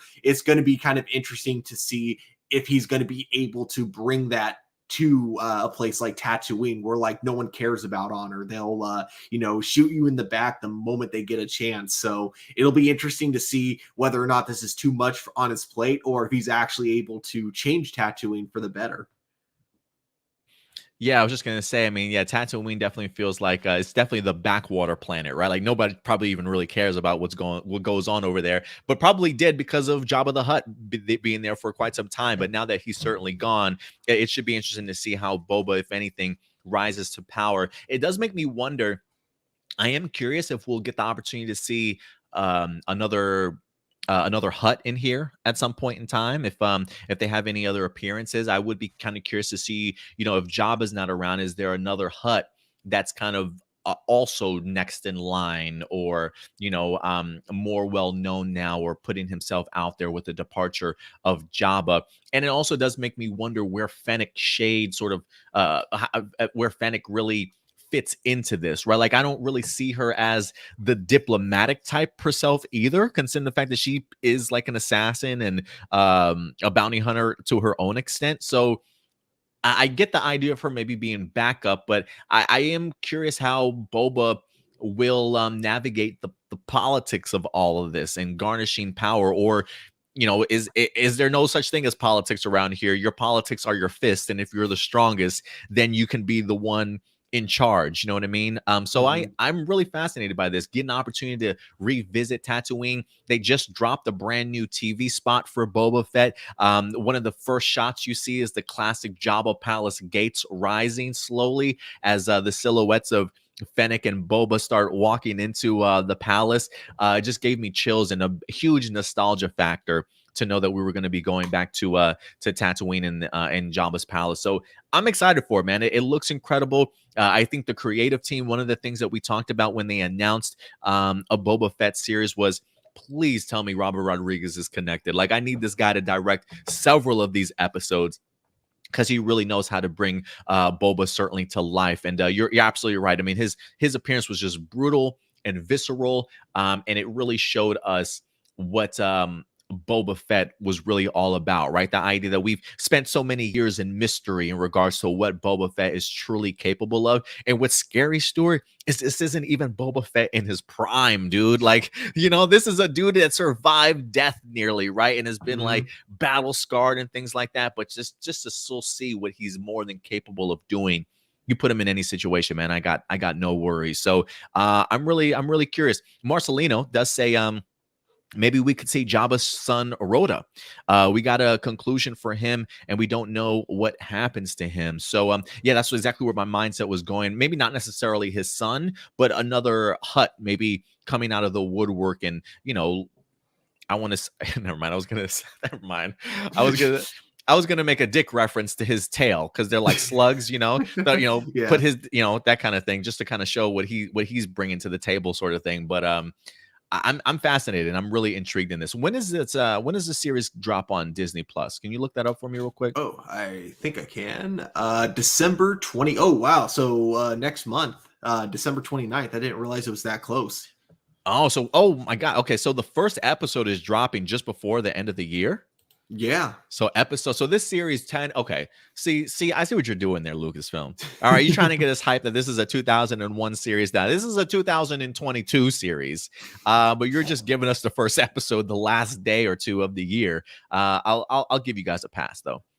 But yeah, I'm super pumped for this. So guys, mark your calendars, December 29th. It's going to be a packed week. It's going to be a packed week, a packed year, packed last month of the season, because we got, like I said, The Matrix coming out December. You got No Way Home, and you've got the Book of Boba Fett dropping on the 29th. December is going to be a great birthday month for me to certainly celebrate, man. I cannot wait. Nice. My question for Disney Plus is if they are ever interested in doing this. You know how like Doctor Who and then a few other shows will have their Fathom events, and they'll like sometimes premiere like their first episodes or some of their holiday specials in theaters.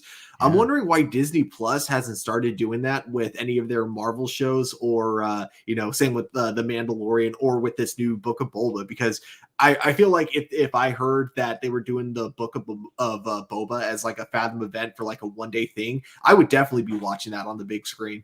I definitely would too. I mean, there's very few things that I think TV wise that would get me in front of my TV to the movie theaters to watch. Usually those are very much premieres or season finales.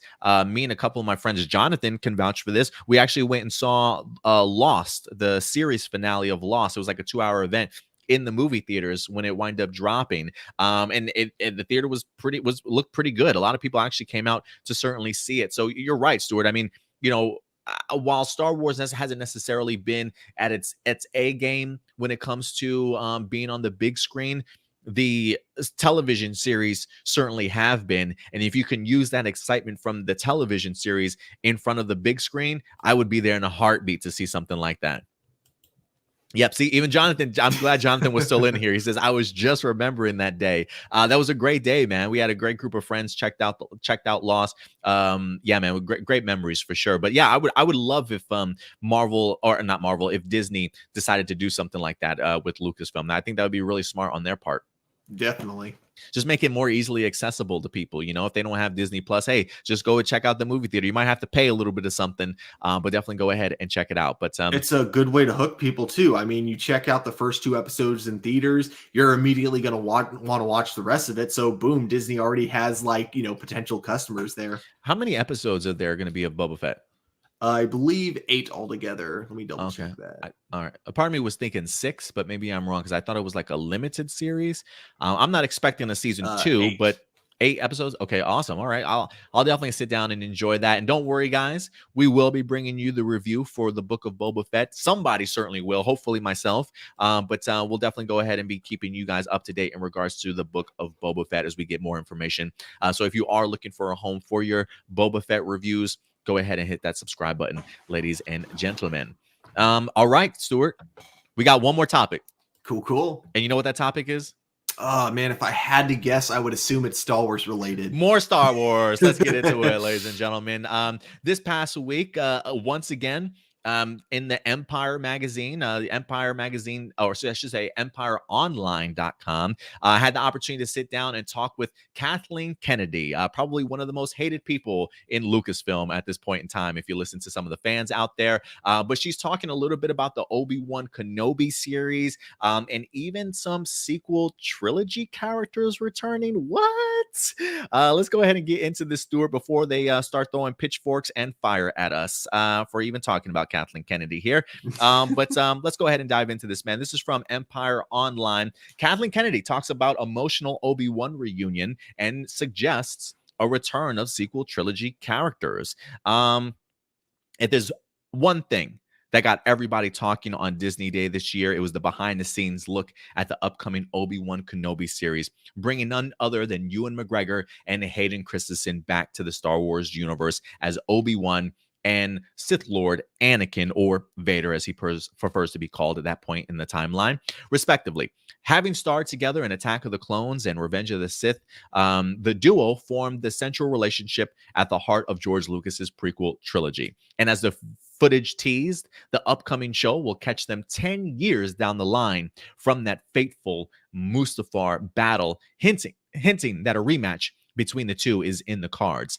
So speaking with Empire, in the upcoming Book of Boba Fett issue, Kathleen Kennedy opened up about the emotional reunion of McGregor and Christensen on set as they slip back into their iconic flowing robes. She says, the thing that was most exciting was being on set and watching the two of them get excited. They hadn't seen each other in a long time. I was surprised at just how incredibly emotional it was for each of them to find themselves back in those roles and just realizing how important Star Wars was to each of them. It was truly the beginning of their careers. Yeah, man. So that's what she says in regards to their particular reunion. And I gotta say, for me, Stuart, this doesn't really come as a surprise that it would be an emotional gathering for them. I feel like, when you invest that big a chunk of your life, I guess, for you and three prequel trilogy films.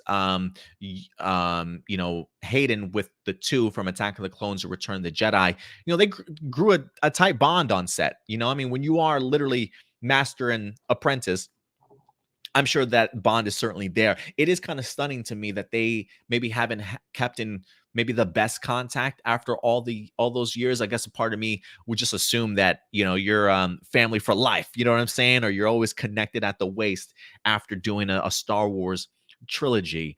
So I'm super glad that they were just that incredibly pumped. I mean, if you look at the behind the scenes footage that they went ahead and showed over at Disney Plus Day, just watching it didn't get me teary-eyed, but definitely choked up a little bit just to see the return. One, because I think there's so much more that Hayden Christensen can do in this show. I think there's even rumors that he might be even in the Ahsoka series, maybe as a cameo as well. When they brought him out on stage at Star Wars Celebration over in Chicago a couple years ago, the room popped. I mean, it's one of those things where there was so much backlash against the prequel trilogy. You just didn't know if any of these actors would ever want to come back or even step on stage to represent Star Wars ever again. And not only did you have Hayden Christensen there, but you had Ahmed Best, who played Jar Jar Binks, that got a fucking standing ovation, man. Like, who would have ever thought Jar Jar would get a standing ovation? It was just incredible. And so, times have changed. And I'm so glad that Hayden's back, to see and hear from Kathleen Kennedy that these two were emotional. And it does just sound crazy to think now, Stuart, when she mentions this was kind of the beginning of their careers. Because I can't think of not to say that they weren't in other movies, but honestly, for me, this is where I got introduced to both of these characters, or both of these actors, and to kind of see the run, at least for Ewan McGregor, where it's definitely has taken his career. Hayden, I don't know what Hayden's been up to. I know he did Jumper. He might have done a couple of other movies. If you can look that up and see what his filmography was. I don't know if Hayden stepped away from film after that or anything like that, but it is incredible to know that this is exactly where their career certainly started, and look where they're at today. So clearly there's a story that needs to be told here. If we're going to be able to get to see these two characters back, I'm so thankful, because for me, while I didn't think the prequel movies were certainly the best, if there was any aspects of that trilogy that I always took away from it, it was my love for Obi-Wan Kenobi, or Ewan McGregor as Obi-Wan, and really the performance that I thought Hayden did as Anakin Skywalker. I think George, if he was a better actor's director, he probably could have pulled an even better performance from Hayden. I mean, there are times Hayden feels a little bit, kind of stale on screen type of thing, but I think a lot of that is George Lucas's directing. So for me, I am really interested to see how much of Hayden we're actually going to see on screen in here. The director, Deborah Chow, I believe, is doing this particular series. What can she pull out of Hayden Christensen that maybe we've never personally seen before? But considering just how emotional the last time we saw these two on screen together was with their Battle of Mustafar, I cannot wait, Stuart. I absolutely cannot wait. And let me ask you what, she does say a line in here, Stuart, and I want to ask you your opinion. When this line, she says, it says, Kathleen Kennedy opened up about the emotional reunion of McGregor and Christensen on set as they slipped back into their iconic flowing robes. Do you think that this is them rocking their Jedi gear again at this late age? Or do you think that, like, as like a part of me is thinking like maybe this is like a flashback sequence? Or do you think when they're referring to robes, they're clearly talking about Jedi robes for Ewan and Sith Lord robes for Hayden? What are your thoughts in regards to that, man? What are you thinking about this? If I had to guess, I am pretty sure she's referring to flashbacks, so like actual Jedi robes. I One hope thing you're I'm right, my guy. hoping, I hope you're yeah, I'm right. hoping, and one thing I'm also really hoping with that is that if we're gonna do like flashbacks, if we are gonna have flashbacks of the Clone Wars, please let us see those awesome outfits that they had in the Clone Wars Oh, like the series. armor But in ones? yeah, exactly. But Yeah. with like live action suits, because we still haven't seen like exactly what those would have looked like if they were actually filmed in front of a camera. So I would love to see like the two actors now like in those outfits. So that's what I'm keeping my fingers crossed for. That she's referring to a flashback. And what do you think about just her thoughts in general of seeing an emotional reunion between these two? Does that surprise you also, or do you find it pretty expected? Not surprising at all. I mean, I imagine emotions for a lot of the cast when it comes to the prequel trilogies must be like mixed emotions. And I say mixed because, I'm sure it was a great time filming all of them. But one thing that could never be easy for these actors in particular are some of the fans that they had to deal with back in the early 2000s. Because you had people like I want to say that probably more people enjoyed the prequels than they would admit. There were a lot more people that actually enjoyed the prequels. They just wouldn't admit it. Kind of like what you were mentioning when you were Yeah. like saying you might have been a closeted prequel fan. And I think it just comes down to the fact that the people who hated the prequels were so loud about it that anyone who said they might have liked it might have felt like if they admitted that out loud, they weren't a real Star Wars fan. So I feel like so many people out there for so long kept their mouths shut about enjoying the prequels. And it's only now with the Disney trilogy, because now you got a lot of those people who are as young as I was, who listen to the older adults saying, oh yeah, the prequel sucks. But now we're adults and we're the ones going, actually, we kind of like the prequels. Yeah, they were really fun. So now the prequels, I feel like, have more popularity now than they ever had like when they first came out. And because of that, there's got to be like this new energy behind the actors, like a new appreciation that they have now that they didn't get back when they deserved it in the early 2000s, so I imagine something like that must really, make things very mixed when it comes to emotions. But it is really cool that both Hayden Christensen and Ewan McGregor were still, regardless of everything that happened beforehand when working on the prequels, it's good to know that clearly what happened on set was so good that they were willing to come back. And it really makes me happy too that you mentioned the thing that people gave Jar Jar Binks a big applaud, because I remember there was the actor who played him was like saying there was a period of time where he considered taking his own life because of Oh, the what? harassment. With Damn. it was really messed up. And so I'm glad that's not the case anymore. I'm glad like not only was he able to make it through that really dark period in his life, but I'm glad that now you even have, even though I don't see myself ever appreciating Jar Jar as a character, Right. I'm really glad that, the fans cheered him on, because I would do the same thing, because as an actor, no one deserves that at all. And so it's really cool that the fans would cheer him on like that, especially after everything he had to go through. And you know what's crazy? Ahmed Best actually wound up being a host of a Star Wars kid show. Like they did. I don't want to say it was like Legends of the Hidden Temple esque, but they had like a competitive kid show that he was like the host of and things like that. After just recently, I think it maybe only had like one season or so. I don't know if they're ever going to do more or not. But yeah, it's crazy. Like I said before, time heals all wounds and how people certainly react. But you pointed out something great that I wanted to highlight. New energy.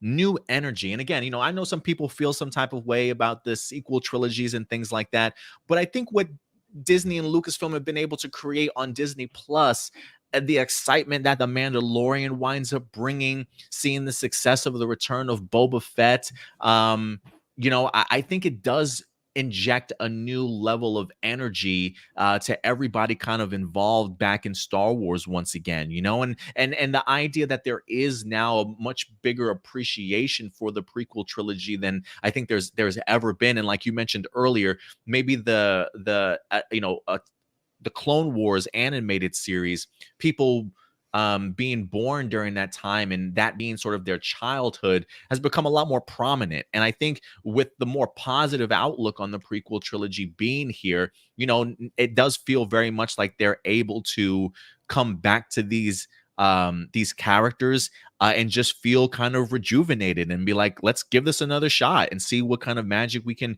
really continue to create with these characters. Because I definitely want to see more, and there definitely is a lot of story to certainly be told. So I cannot wait, man. I'm certainly thrilled. Again, the Obi-Wan Kenobi series, 10 years after their battle on Mustafar. It's about to go down again, and we're going to get the opportunity to see what Obi-Wan's up to during his time of protecting Luke. Do you think we get a young Luke cast? I definitely hope so. I think it's a big possibility. We kind of saw a young Luke in Star Wars Rebels, so why not? Oh yeah, I guess we did, didn't we? That's a good point. There was something on the tip of my tongue that I wanted to bring up, and I cannot remember it for the life of me. We were talking about characters returning. How you were people saying had there were pushback. sequel characters returning. Did you mean like from the Disney era sequels? Yes. Let's go ahead and dive further into it. Why don't we? Because there's a lot more to certainly talk about. Kathleen Kennedy. Real quick, because like the only ahead. one I can think of that would work is wow, wait, is that actually his name in the movie? Lor Santeca. Like lore is in his name, which is funny because he sputes lore in the beginning of the movie. So I'm kind of curious if that was on purpose. No, that I don't know. But yeah, he's the only one I can like kind of see being around for the Obi-Wan trilogy. Oh, not for the Obi-Wan series, my friend. Not sorry. No. Yeah, it's okay. It's okay. Let's go ahead and dive in and get a little bit more explanation here. It says, while Obi-Wan Kenobi is springing from the prequel trilogy and the Rogue One prequel, Andor bookends the original trilogy with the post Return of the Jedi Mandoverse shows. It sounds like there may be more stories to come involving the crew introduced in the most recent sequel trilogy, which wrapped up on the big screen with The Rise of Skywalker in 2019. Kathleen Kennedy says, certainly, those are not characters we're going to forget, teased Kennedy of the third generation of Star Wars heroes. They will live on, and those are conversations that are going on with the creative team as well, is what she says. And then of course it ends with the Force is as strong as ever. So, Stuart, she mentions the idea that, look, these characters are not forgotten, despite maybe how some people reacted to the sequel trilogy. There's clearly a lot more story that definitely needs to be told. One of the things that I've always mentioned is, it wouldn't surprise me if another 10 years down the road, if they decided to give us another episode 10 or something like that, and continued maybe another trilogy and the return of Rey or whatever the case may be. Maybe give yourself some time away from that particular sequel trilogy. But there's a rumor that I honestly heard, and I haven't seen any other big news sites running with it, but I thought it was interesting, saying the possibility of maybe there being a prequel trilogy series that might take place. That's always an option. And this past week, comicbook.com just did an interview with Adam Driver, who played Kylo Ren, who said he's not saying it's out of the question of him possibly returning as Kylo Ren. So there definitely seems to be maybe some intrigue. If there's a very compelling story to certainly be told, I can definitely see him wanting to come back. I don't really know what Daisy Ridley's been doing much these days since her time in Star Wars. I believe she had a movie with Tom Holland that wasn't the most successful also, right? So maybe Daisy Ridley decides, you know what? Star Wars was my bread and butter. Let me go ahead and return to that particular franchise if that's what winds up happening. If there is anybody out of there that I do kind of question would want to return, maybe John Boyega. But I think maybe he might have had changed his tune a little bit in regards to that also. So, Stuart, what more story is there to certainly tell? And if there is, do you expect a lot of these actors to return, and how would you like to see them maybe even utilized? Because Kathleen Kennedy definitely is letting us know there's more to come for these guys. This is not the end of their story. Man, I gotta be honest, I don't know if I really want any more stories like with that era of Star Wars characters for a while. But if we were going to do it, the only direction that would really interest me, and I think that would just be like if they had a sequel to Episode 9, where it was like if it just picked up right after that, and Rey is teaching a new generation of Jedi. Essentially, if they did what I wish they did with Episode 9 in the form of a television series, I think that could work. You could have Finn training to become like a Jedi as well, and then we could see like the kid with the broomstick from The Last Jedi, you know, along with a bunch of other kids that Rey's teaching. Like if that's the story they went with, and possibly even utilizing Rey, Finn, and Poe as like kind of side characters and focusing more on kind of some younger, new upcoming Jedis. Like I think that's a cool story you could go with it. But other than that, like if they're going to have it take place before Episode 9, not saying I won't give it a chance. I'm just saying like hearing that as a pitch, I have zero interest in it. I totally get you. You know, I just pulled up an interview from John Boyega, May 28th, 2021, from Entertainment Weekly, where it says, John Boyega says, whichever way, I am open to the conversation as long as it is Kathleen Kennedy and J.J. Abrams, and maybe someone else and the team. It's a no-brainer, he said. So, you know, despite maybe how he felt about maybe you know, The Last Jedi or maybe even The Rise of Skywalker, even John Boyega sounds like he's on board as long as Kathleen Kennedy and J.J. Abrams are involved in some particular way or another. I'm not expecting maybe another movie, but listen, you know what, Stuart? I got to say, I know some people felt a certain type of way about the sequel trilogy, but it is one of those things where at the end of the day, you know what's really successful? Star Wars television. Mm-hmm. And we've already seen hiccups beginning again when it comes to Star Wars movies. We just had the indefinite delay or whatever the case may be, or potential delay of the Rogue Squadron movie with Patty Jenkins. We don't know when that's going to happen. We've heard rumblings of a Taika Waititi movie. I won't believe that until it starts filming at this point in time. Kevin Feige is supposed to be doing a Star Wars movie. I'm not going to believe that until film actually starts rolling for any of these movies. Excuse me, for any of these movies. But you know what I would want more of? Star Wars TV. Yeah. If they can continue to build that momentum, and trust me when I say this will be a test period, right? Because the Mandalorian's been successful. I'm assuming the Book of Boba Fett's going to be successful, but will Obi-Wan be successful? Will Andor be successful? If those can be successful, then give me a sequel trilogy series. Because I would be down for that, because I do think maybe the format of storytelling could really help you navigate some of these characters a lot easier and better instead of them being on the big screen once again. So look, John Boyega's open to it. Adam Driver has been open to it. Marcelino does say, he says, I'm surprised if Adam Driver ever returns to Star Wars since he is an A-list actor. He mentioned it himself. I'm not putting words in his mouth. Oscar Isaac says he would only return if he needs a new house. Maybe he needs a new house. I have no idea. But I do think you can convince some of these actors to come back. Like, look, this was a bad experience. If Disney and Lucasfilm can hold themselves accountable and say, look, we fucked up. You know, we rushed because we wanted to make money, yada, yada, yada, didn't think this through. I think if they can make it up to the actors, put them in a much better position than where they were at before, I do think that you can kind of tell some stories here to maybe bridge any gaps from after the sequel trilogy to maybe a next upcoming event film or something like that for Star Wars. I'm not really sure, but I do want to see more of these characters, and you know, whether that be in animated form, I guess that's another route that they can certainly go to.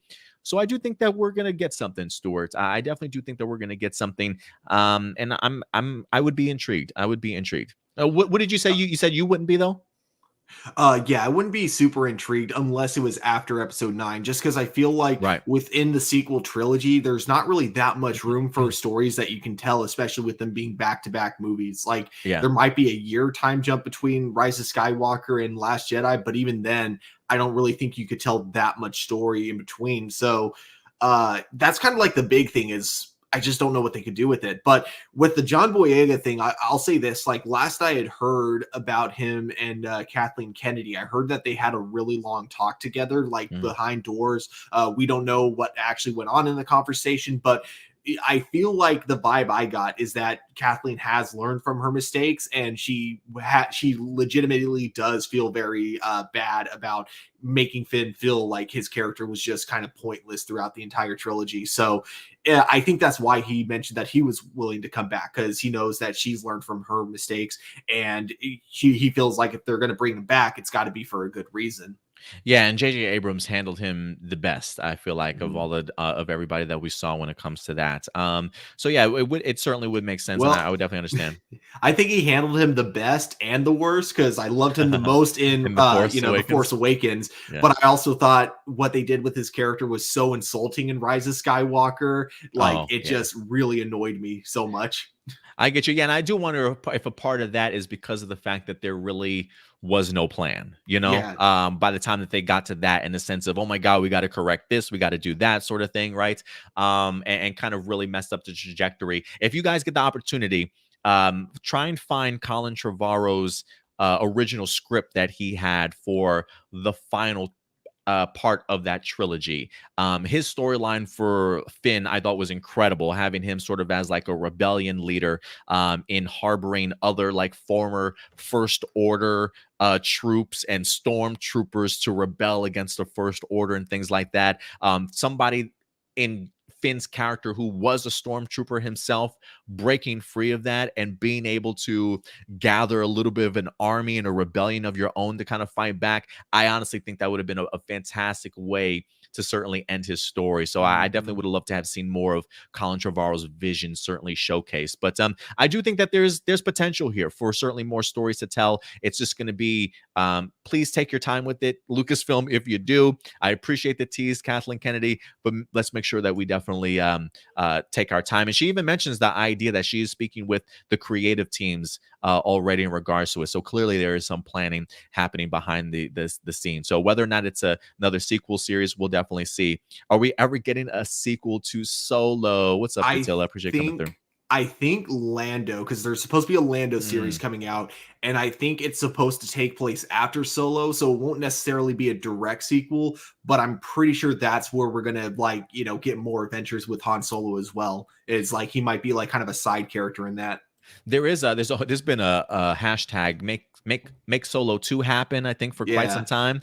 So I don't think we're gonna get another movie out of it, but I can see it definitely happen in a spinoff. Like you said, we haven't heard anything about Lando since just the announcement of the title. So I don't know if Donald Glover's coming back. I don't know if it's animated, if it's live action. I have no idea, but that would be a great opportunity for them to continue. One of the pitches I always had was, look, if you don't want to do a Solo sequel, definitely do like a Lando movie. But they're gonna go the route of live action series, or at least, well, I don't know if it's live action, but definitely more or less a series itself. But I would be open to it if they decided to go that route. I think it would be great to have Solo as like you said, as a cameo here or there, along with Chewie. And hopefully they can land Donald Glover. He might be kind of busy though, so we'll see. But guys, yeah, make Solo 2 happen versus release the Lord and Miller cut. I'm kind of curious if they have enough footage for that. Yeah, I don't know if they finished filming and had to completely redo it, or if they were in the middle of filming and decided, hey, we got to take a completely different route here. So yeah, I am kind of curious if there is even a cut that's fully completed out there or not. I would love to see some outtakes though. Like if they got some scenes, I would love to see what some of the dialogue and what's Lord and Miller were certainly trying to do with that Solo movie. But it is interesting, you know, while Solo was the only movie that didn't make $1 billion when it comes to Star Wars, but one, I don't think I ever expected it to make $1 billion. But let me see what the box office was like for Solo, because I honestly think for a movie like Solo, I don't think it did that bad.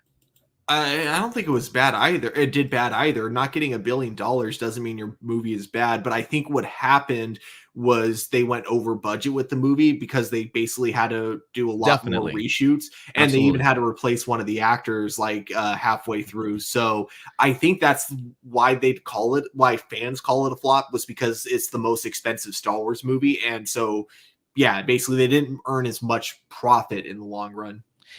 So the budget, Stuart, the budget for this movie, $275 million, Now and I double that for marketing. and right, and I'm wondering that that's them being generous in Hmm. regards to what the budget might have been, but worldwide, like any other movie, Stuart, that made 392 almost 393 million dollars would have been a huge success. And if you ask me, the idea of a solo film making almost 400 million dollars, like you said, if the budget wasn't that big, I would think that's a success. I would think that that's like, hey, this isn't a main Star Wars line. We are focusing on a younger solo character. Nobody really asked for this movie, and yet we still managed to pull almost $400 million. I kind of thought that was a little bit of a success. But you know what? When you're Star Wars, the bar is always up here, man. Yeah. So I get it, but I do think, especially as people revisit it, even Datilla, she said, I personally liked Solo. She said, I thought it was a good movie. I enjoyed it for certainly what it was, and I think it's a movie that continues to grow on me the more and more that I certainly watch it. So I do hope that they tackle some of these characters in some way or another. I know that they are doing that, at least when it comes to the comic books. I think in their revisiting Crimson Dawn, along with Amelia Clark's character a little bit also. But that's the type of stuff I would love to see presented in television at this point in time. So hopefully Star Wars TV continues to be impressive to the point to where it's like, you know what, if I don't get another Star Wars movie for like 10 years, if the TV stuff is good, I'm a happy camper because I got great Star Wars content still. You know what I mean? Hmm. Yeah, I definitely agree. And yeah, I also really liked Solo as well. I thought it was a pretty fun movie. And I I think did what too. also helped is that it was the first time going into a Star Wars movie that my expectations were extremely low. So Hmm. I think like it couldn't have possibly been worse than I expected. And Right. I was just really surprised by how much I liked it, because the marketing made me think it was going to be bad, because the trailers were just not very cool looking, and then also I think there were just so many articles that were coming out from big like companies too, not just like the Screen Rant kind of stuff, but like from Deadline, where people were saying that apparently Disney isn't happy with the actor playing Han Solo. Mm. I forgot his name, but I thought he did Yeah. just I thought fine. he did great. Yeah, I thought he did a Yeah. really good job. But yeah, man, we'll see what happens. Marcelinos does say, would you say that Solo got sidelined in his own movie? No, No. no, I don't think so. I think he did a great job in regards to that, and you just had some really great supporting characters along the way that I think worked well together as a an ensemble cast for sure. And big props to Ron Howard for saving that movie, man. I mean, that's some heavy lifting that you got to do to literally come in last minute to completely refilm an entire movie and put your stamp on it. So shout out to Ron Howard for saving Solo as much as he was able to, at least. That said, I do agree that I would love to see what the original version of the movie would have looked like, with because I don't think I've ever seen those two make a bad movie. So I would have loved to have seen what it would have looked like. Looked like, yeah, I Yeah. definitely would have too. All right, guys, I think with that out of the way, that wraps up all of our topics today. So a lot of Star Wars, which I absolutely love. I didn't know I was going to get to gush about Star Wars this much. I don't know why I don't have a weekly Star Wars show on this channel, as much as I absolutely love it. It's one of my favorite franchises. But yeah, man, I'm really excited to see where all this goes. But again, at the end of the day, guys, we want to know your A+ opinions. Let your thoughts be known in regards to all this Star Wars news, some of the Marvel stuff that we talked about, even the last Airbender stuff, in the live chat or the comment section box below. And with that, Stuart, you know what time it is, man? I think you can guess. Live viewer Boom, let's questions. do it, man. Jessica Friedman, we got two sets of questions from Jessica here. Do you think Supergirl will come for a guest star role one day? And would you like to see Harley Quinn on Batwoman? I would love to see Yes and Harley Quinn yes. on, yeah, I would say yes and yes. I think with Supergirl, give it time, because I think it was kind of clear from some of the interviews with Melissa Benoist that she's a bit burnt out on the franchise, which is fine. That's expected when you're doing a TV show for 6 years straight. But I do think we could see her again next year I do think they're doing a big 10-year anniversary crossover next year. So, fingers crossed that she comes back for that.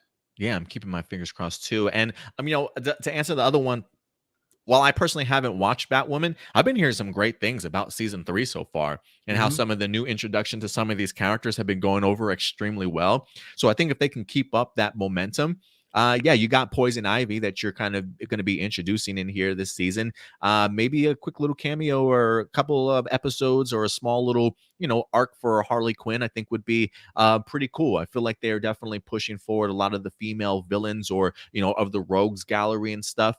And I thought I heard rumors that maybe a Joker was getting ready to appear on Batwoman, or maybe storyline wise. I don't know. Have you heard anything about that, Stuart? There is like they hinted someone at it? that they're implying is going to be a new Joker. They do confirm that the Joker is actually dead in the Arrowverse. Okay.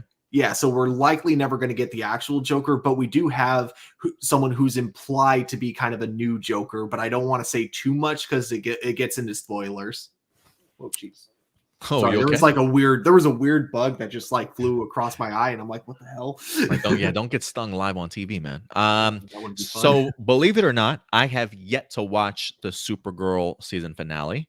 But unfortunately, I have already been spoiled by one of the things that certainly happened at the end of it. So Jessica Friedman's question is in regards to that. So I guess we can talk about it.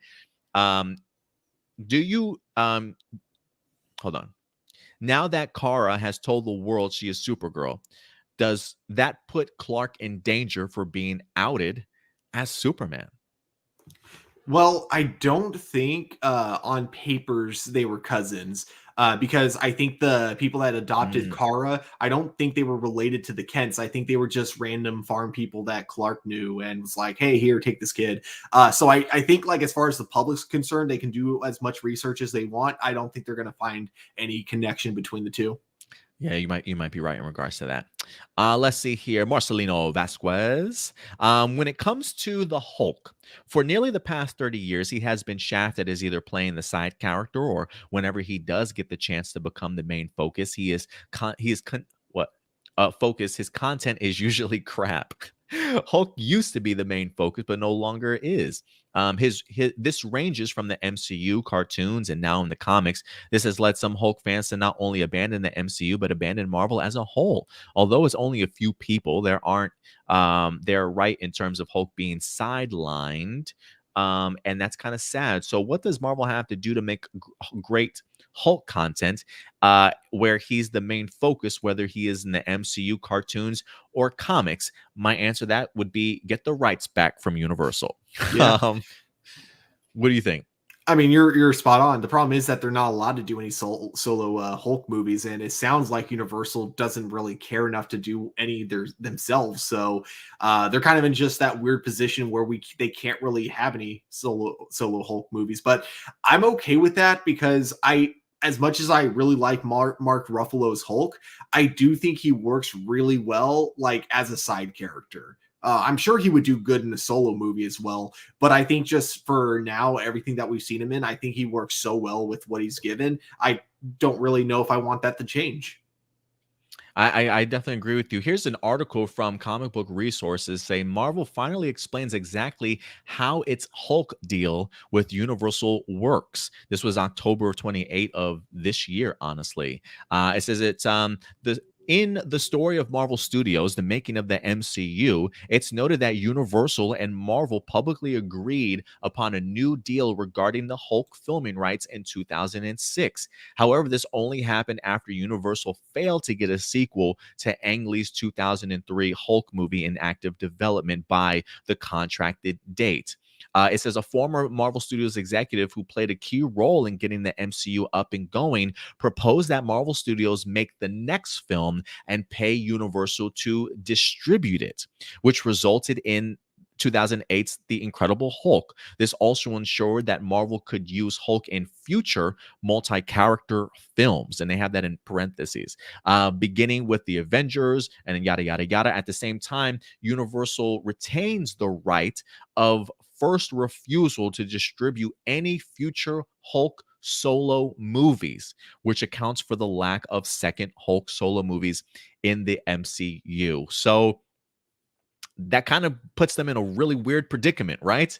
Hey, you can use the character, but only as in multi-character Marvel films. The idea of it looks like they don't want to distribute the movie unless they're making the movie for themselves. And unfortunately, I don't think they're going to get that opportunity to do so. So I think maybe because of that, maybe that's why Marvel hasn't been able to, or maybe even wanted to really push Hulk sort of to the forefront, or really using the Hulk in ways that they certainly can and be quite successful. Now, I don't really know the full intricacies of the Hulk deal with Marvel, but it does sort of, I think they can use some of the characters, but maybe, again, maybe just not in a solo Hulk film, which is why we're getting Mark Ruffalo and say like a She-Hulk series and things like that, right? I mean, they were able to use the Abomination and whatnot.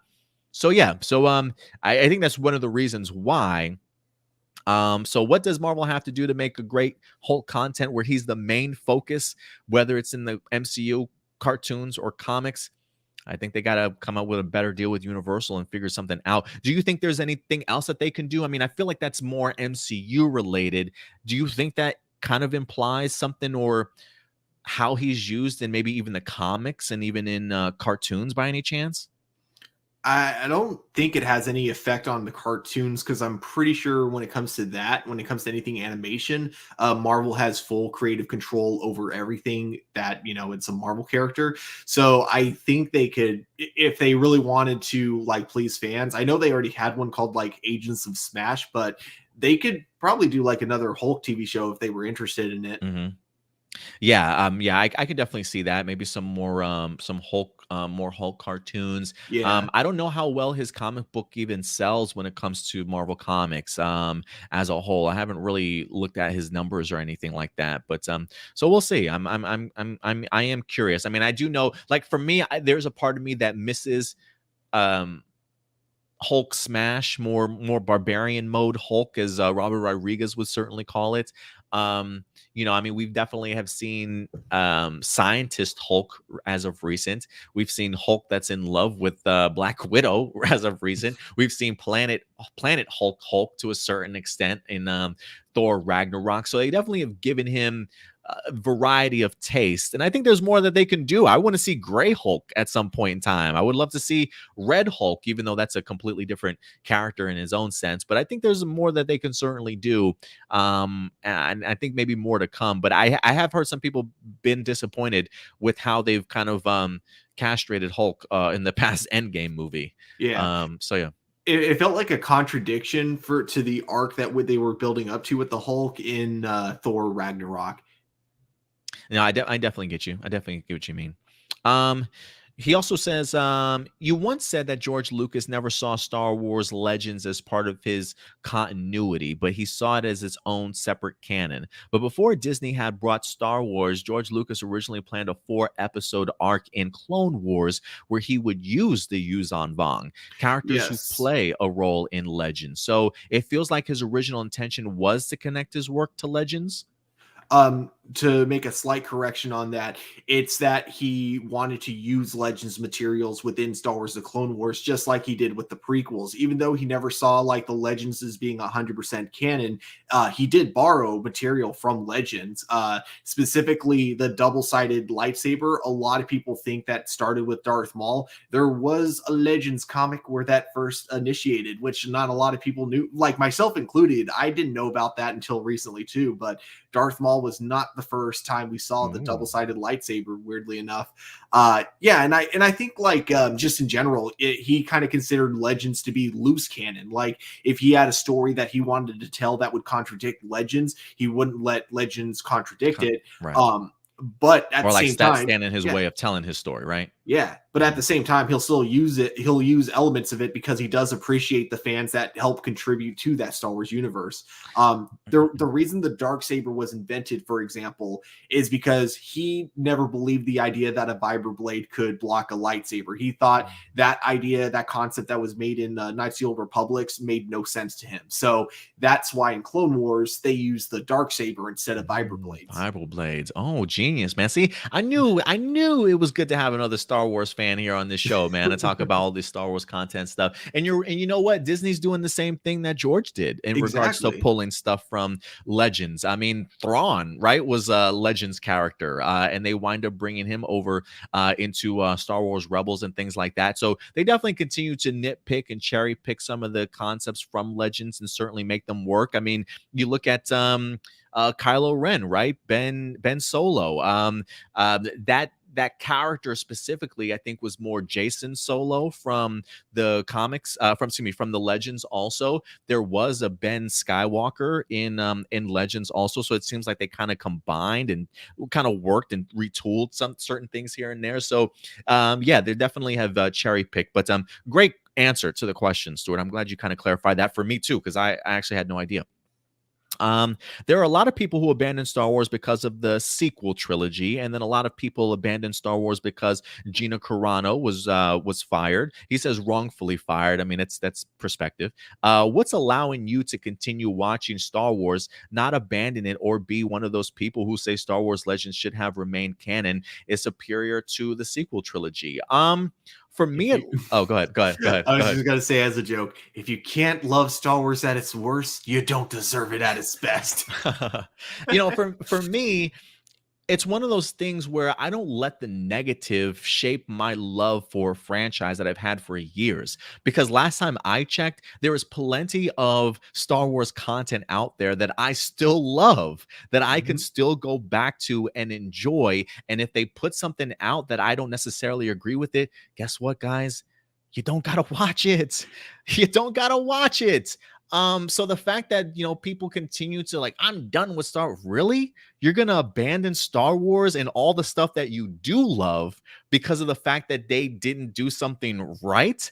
Like in another thing? Because you know what? I can tell you right now, a year from now, 2 years from now, Star Wars is going to put out content that you absolutely love, and you're going to come running back to it. I love Star Wars again. So it's the idea of just because Disney might drop the ball on something or make a wrong decision on something and it might leave a bad taste in your mouth, you shouldn't let it ruin something that you absolutely enjoy in your life. And for me, I can cherry pick a ton of things in the Star Wars franchise that I absolutely love that will not change, will always be there for me to certainly go back to enjoy and wait for something really great to come out of Star Wars. And some people, unfortunately, just want to hark and just remember all the negative ass experiences. Like, why do you want to live with negativity on your body like that and harbor all these negative feelings towards something?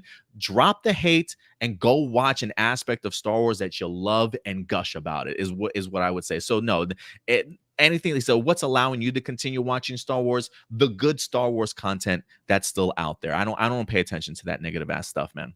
The thing for me is seeing that they're clearly listening to their fans, because they it feels like they've recently been doing a lot of good course correction, not the kind of course correction they did in The Rise of Skywalker that made the movie unwatchable. It feels like now when you look at what they're doing with their Disney Plus shows, they're going to more timelines that, haven't been explored yet, that fans want to see more of. We're getting those characters that we used to love from the prequels and the original, the prequels and the animated shows like Clone Wars and Rebels. And I think it's just kind of a mixture of all that that's getting new fans to keep coming back, because I think that more people are starting to realize now, hey, there have been some ups and downs when it comes to Disney, but I do think overall they want to produce things that fans are a fan of, because if fans are happy, they get money, everyone wins. So I think they are learning, and it definitely goes to show with everything that we've seen so far when it comes to The Mandalorian and when it comes to just the trailers or just the screenshots and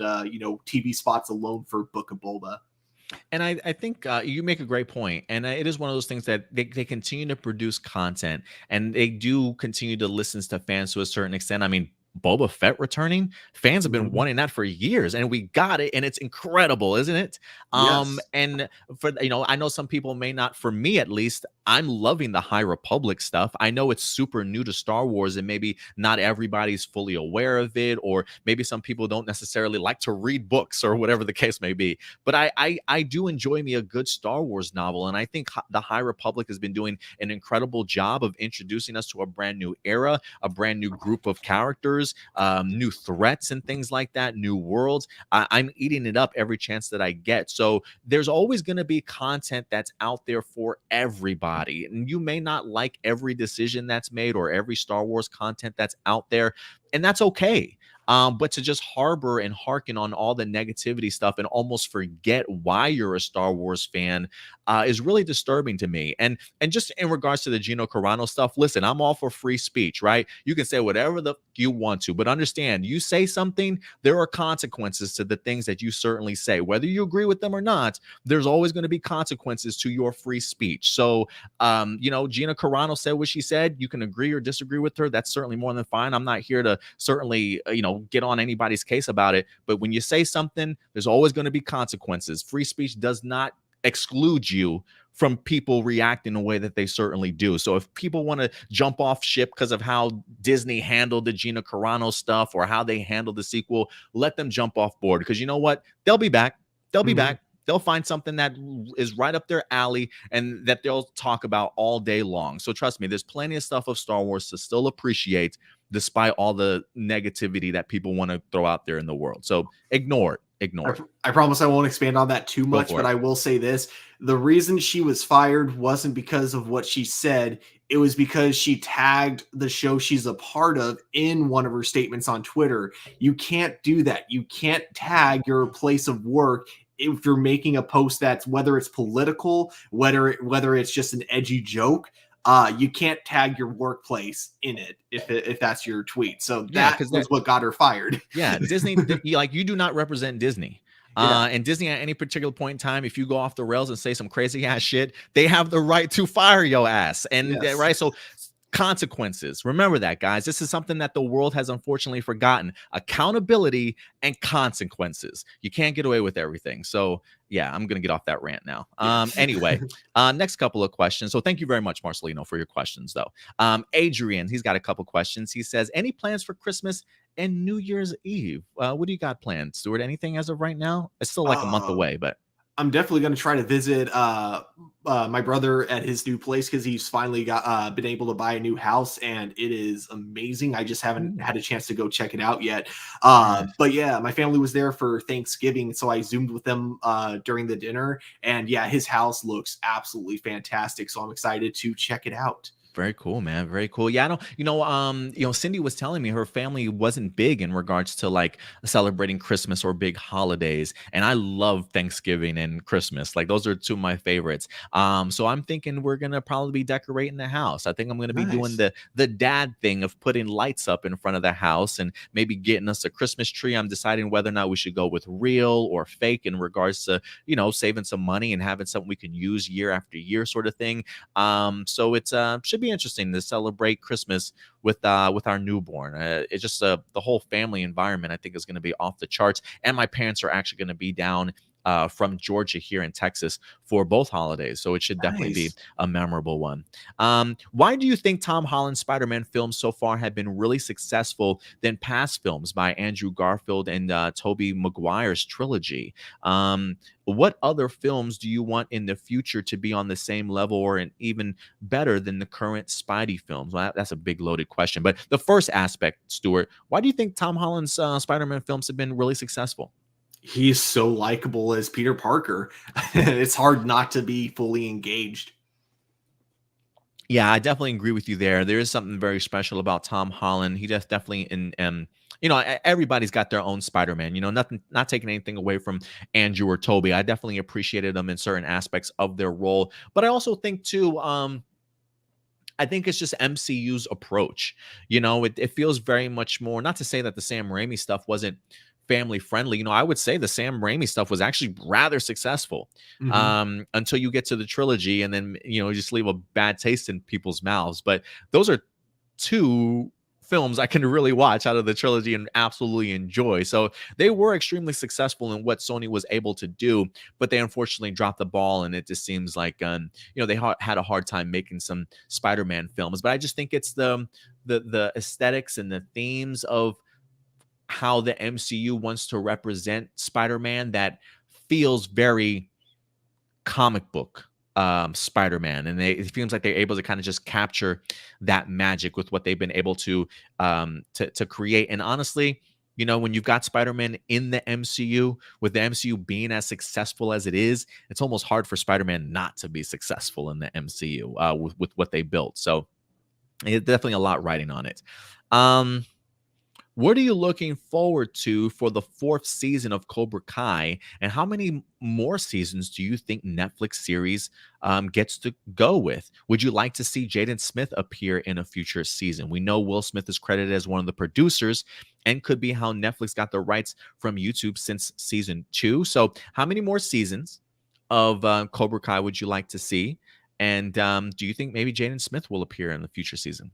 I would love to see him in a future season. Just worlds collide. Yeah, it was funny. I wasn't like the biggest fan of his Karate Kid when I first saw it, but it's definitely grown on me a lot ever since then. But yeah, it sucks because I kind of wanted to end with season 4, just because I don't like it when shows drag too much and then everything you originally liked about it starts to fade away. And I feel like Cobra Kai is the type of show that would do that. So I kind of hope, even though I know there's going to be a 5th season, I kind of hope that the 5th season is where they end things. But realistically, we might get another season or 2 after that. So I could see it honestly going up for 7 seasons. I will say I agree with you. Sometimes the idea of series can go a little bit too far. We're about to get into season 4, right? Yes. And they said they have renewed for season 5. They do indeed. Yeah, I think that's I think that's it. I think that's good enough. It's one of those things where, look, I think this season we're definitely getting Terry Silver. If I'm not mistaken. So we're definitely getting Terry Silver that we saw from the trailers. We still have John Kreese that I think is still certainly chilling or hanging around. The only 2 things that I need in my life, Stuart, for happen on Cobra Kai, Hilary Swank and Jaden Smith. That's all I need. Let's complete this full circle.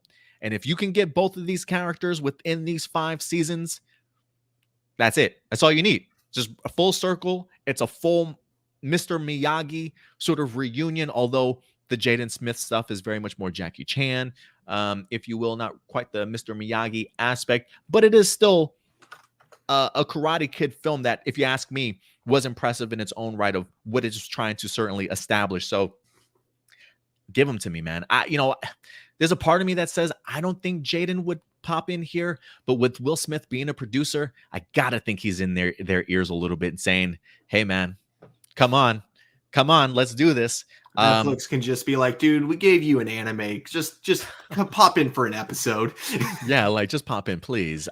So yeah, no, I think you're right. I think if they've already announced the season 5, I wonder if this is them maybe getting ahead of themselves a little bit and saying this will probably be our last ones, but we'll see. Because I don't know where you go from there. You get all 3 different Karate Kids like on screen together, and you call the episode Karate Kids. Hey, I love what you did there. I love what you did there with 3 S's. I love what you did there. And the gentleman that plays the main character in here, Jolo Maraduena, if I'm pronouncing his name correctly, he's going on to play Blue Beetle. Right. So his star is continuing to rise. Also, I'm sure he probably will want to go ahead and move over to other things. The other guy that plays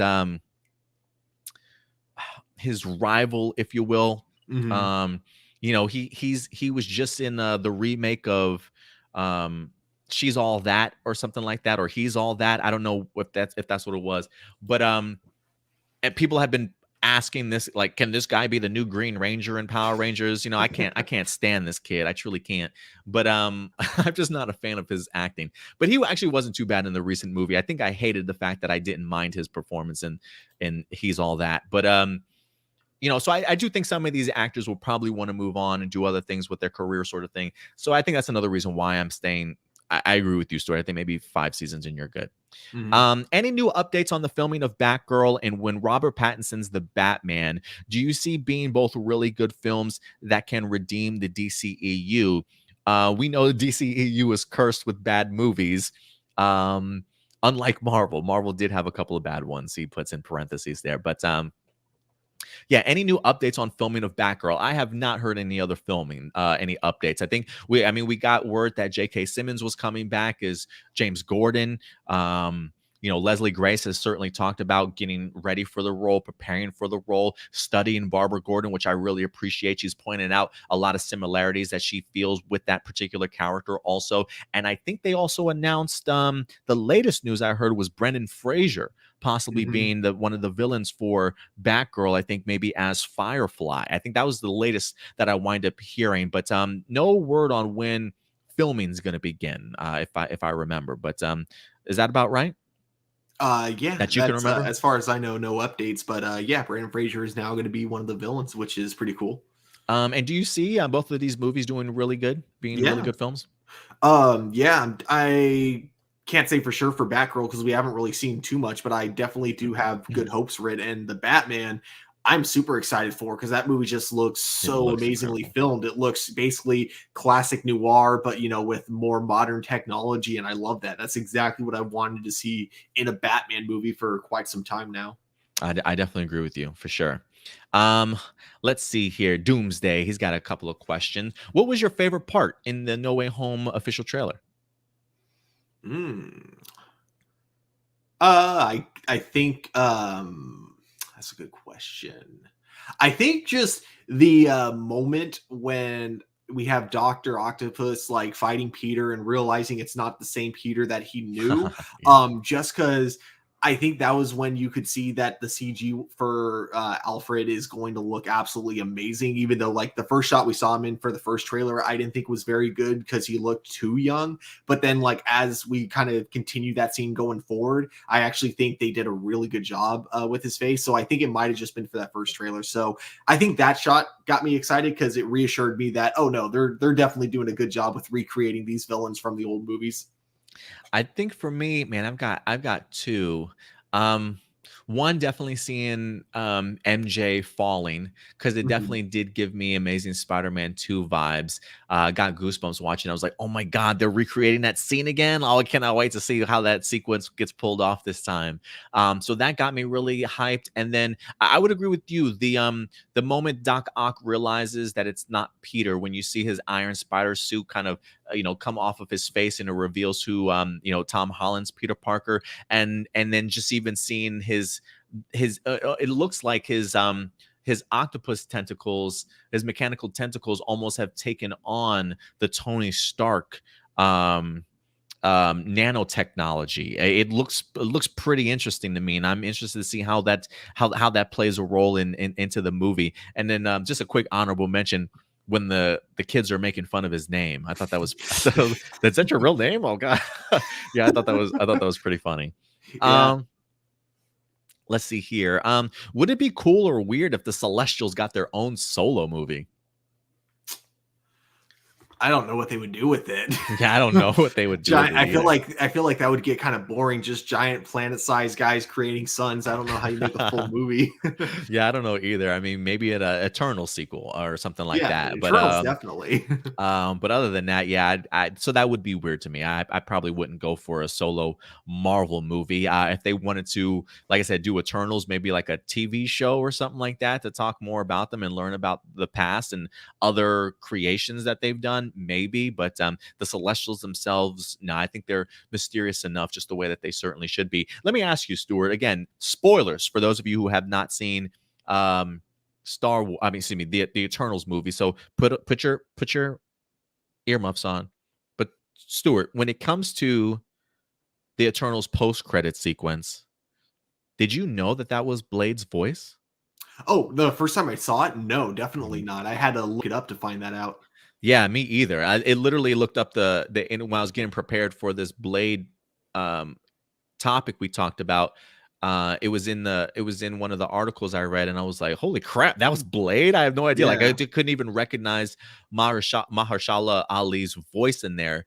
But Chloe Zhao confirms it, and then I can't remember, one of the actors that played the Celestials, excuse me, play one of the Eternals, confirmed it also. But I thought that was pretty incredible, that's his first appearance, if you will, in the MCU.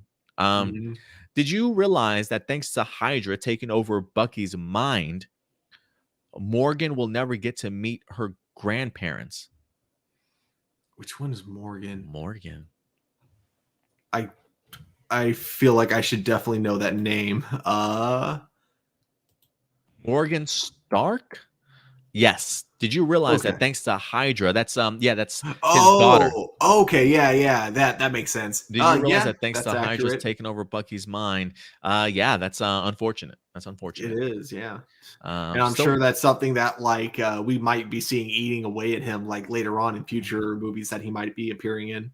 oh man, I am kind of curious if Morgan will ever pop back up. They did cast the girl from 13 Reasons Why, I believe, to play Catherine Langford. That's right. Catherine Langford was the actress that they portrayed to play an older Morgan Stark, that I think appears in a end cut scene of her in front of Tony Stark, when he's like in the Soul Stone after he snaps his fingers with the gauntlet. Also, they never utilized her in the Endgame movie itself, but it would be pretty cool if they were to bring Catherine Langford back at some particular point in time to reprise an older um, Morgan Stark. I That would be rem- pretty crazy to see Bucky and Morgan meeting like that. Yeah. I remember when Endgame came out into theaters for the second time and they were advertising it as like the extended cut. I thought that scene was supposed to be in there. It And wasn't. then, no, it was actually Mm. like false advertising or borderline false advertising because you had one extra scene and didn't come in until like after the credits when they explained the scene and why it was deleted. And it was just a scene of the Hulk rescuing some people from a fire. So, yeah, I thought that was like one of the few times I was really disappointed with Marvel just because like the way they advertised the extended cut of Endgame. I thought it was going to be like a longer movie, and it wasn't. It was literally the same movie with just some behind the scenes stuff at the very end. Oh, damn, that kind of sucks. Yeah, I would have loved to have seen that scene put back in there. I don't know. Maybe it's like a deleted scene in on the DVD or Blu-ray or something like It that. might be, yeah. I'll be curious to check it out. I haven't seen it yet. Um, Last set of questions here from AJ. This is a movie and TV related, but what do Indy and Stewart think of the recent announcement of Jonathan Entwistle's reimagining universe of Power Rangers going to Netflix instead of the big screen? And what do you want to see that's new for Power Rangers and similar to other superhero properties or movies that were successful in streaming or theaters? So yeah, for those of you who don't know, I think it's Deadline.com just did an interview with Entertainment One's Michael Lombardo. And in that particular interview, they revealed that Netflix is actually the one that has made the deal with Entertainment One for Power Rangers for multiple shows, films, and kid programming, is what they said when it comes to Netflix. So, yeah, Power Rangers is a new home for Netflix. What do you think about Jonathan Entwistle's reimagining universe going to Netflix? I think it's cool because Netflix tends to give writing a lot more creativity. It just means that when it comes to this was actually something I just learned, and I'm going to use it now for one of my points. Is apparently Netflix is very specific on the type of filming equipment that you have to use when it comes to producing Oh, really? movies and TV shows for them. So that's the one thing is that you're not going to get much diversity in terms of how they're all going to look. Apparently, they're all going to look very similar.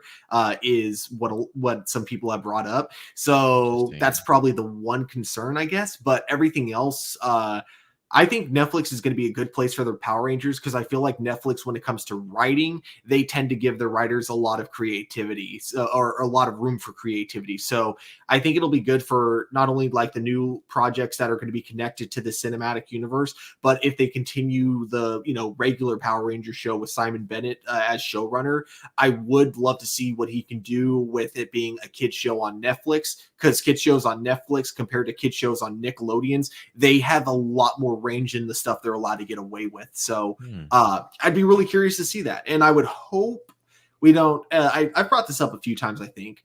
I don't think we need Megazord battles every episode. I think Dino Fury has kind of helped with that a bit because we don't get them every episode. And I would love to see that continue to kind of fade out a little bit. Not completely. Like, obviously, you got to have Zords with Power Rangers, but I'm hoping we get less of it. Like, so that when they are utilized, it's so much more impactful. Yeah, I definitely agree with you. And I think last time you mentioned that or brought that up, one of the references I did was Voltron, the legendary defender on Netflix. They have they have all the robots and the cats and things like that to form Voltron whenever they want to, but they don't utilize it every episode. It really is focused on its own storyline, and Voltron honestly only comes out when it's absolutely needed in an epic fashion. So I agree with you there. You guys already have talked about it, but what do you think of the? We already did the Spider-Man No Way Home trailer. Were you glad that the two individuals we were very anticipating to see wasn't shown in the trailer? Some versions of the trailer had them digitally removed. And would you like to see Miles Morales make a cameo, like a post-credit scene at the end of the movie? I'm like 80% sure Miles Morales is going to be in this movie. Oh, you think so? Yeah, Okay. I don't know if he's going to play a big role, but I'm pretty sure with this, the way they've been describing this as the end game of Spider-Man movies, I don't think you can quite call it that if you don't include someone that a lot of people have been really wanting to see in live action for quite a while now. I mean, that does make me go back to the Tom Holland interview that we just talked about, where he even name drops Miles Morales. Do you think maybe he knows something that we don't know? And Very possible. this is him like urging, like, hey, I know he's in this post-credit scene. Let's maybe do something with this kid. We'll see, man. We'll see. Maybe not even post-credit, but like even if he pops up in the film for a small majority, like Donald Glover's there and he's got his nephew with him or something like that that sees Spidey, I think that'll definitely go a long way too. Oh my gosh, like the two of them just kind of like walking, they see Spider-Man just swinging by, and then Miles is just like, I want to be Spider-Man too. And then at the moment he says that, the camera zooms out, we see a spider like crawling on his backpack. Oh God, yeah, yeah. It'd be cool if Donald Glover's like, yeah, I know that guy. He arrested me once or something like that. Or he's a jerk. You don't want to be like that guy. Let's see here. Have you seen Kevin Hart's new limited Netflix series, True Story, starring him, Wesley Snipes, and Will Catlett, aka Lala from Black Lightning? I just finished the series, and wow, it is really good, very dark. Kevin plays a fictional version of himself, who is a famous comedian and actor who's struggling with fame and family. Stuart, I have not watched it yet, but I think it is #1 trending over on Netflix right now. And I've actually heard some really good things about it. I saw an interview with Kevin Hart, and I've been hearing people talk about it over on Twitter a lot. I've been hearing some great things. That's a Kevin Hart series that I want to watch. Again, I mentioned the idea. I think Wesley Snipes is an underrated actor. So I'm really fascinated to kind of see this. And the other Kevin Hart movie I kind of want to see, just because of the situation I'm in, Fatherhood, but I just don't feel like crying right now, so I'm not gonna watch that. But yeah, True Story, I definitely want to check out. Okay. I just added it to my list because I have recently been wanting to watch more Kevin Hart movies where he plays a more serious role. Ever since a couple days ago, I watched shoot, I forgot the name of it, but it's the movie where Bryan Cranston plays a paraplegic and Kevin Hart plays Oh, basically a guy kind of helping him. his caretaker, yeah, Yeah. yeah, that looked pretty damn funny from the So trailers that I saw. yeah, he was pretty good in that role. He still, Okay, of course, like told a lot of jokes in that movie, right, but for the right. most part, he played it a lot like straighter than he normally does. So I'll definitely be checking out True Story because he did good in that, and I want to see like how he does in other dramatic roles. Yeah, I'm really fascinated to check him out too. So yeah, guys, check out True Story if you haven't done so as of yet.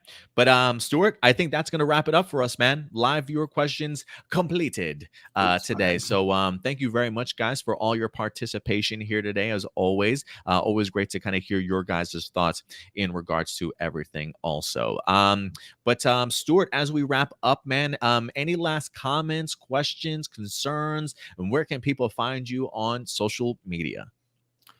You guys can find me here at TurboStew01 over on Twitter. And yeah, you can also find me here every Sunday for A Plus Hero Report. So definitely join us. Thank you very much, guys, for your continued patience and understanding with everything that's been going on. A lot of life changes are certainly happening around here. I probably will try and do my best to try and finally get this Supergirl season finale or series finale review up for you guys sometime this week. I know there's a couple of other shows that are certainly on right now, but my life has actually really changed and become a lot busier, and priorities have definitely shifted, to certainly say the least. So we will definitely continue to post great content for you. We still got Indy here, who's been doing a hell of a job with the Batwoman reviews, the Flash reviews, and things like that. So trust me when I say you have not been abandoned or forgotten. We definitely will continue to push out great content for you guys on a weekly basis. And of course, you can always find us here, A Plus Hero Report, every Sunday live at 11 a.m. Central Time. And if you want to follow us on social media, right here over at A Plus Opinions, very active over on Twitter, along with our main Facebook page, where we get and pull all of our topics to discuss here with you guys on Sundays.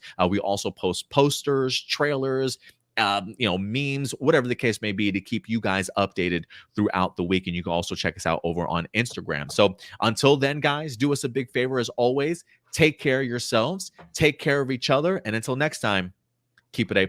I'll talk to you guys later. Bye. If you enjoy our content and want to be a part of helping our channel grow, become a patron supporter. We have affordable tiers to choose from that offer a variety of exclusive and early access content, from audio files for all of our shows for you to enjoy on the road, access to our Discord community, and plenty of reactions, reviews, character breakdowns, and more. Check us out at patreon.com/A+opinions. And as always, remember, like, subscribe, and hit that bell notification so anytime we drop a brand new video, you will be notified.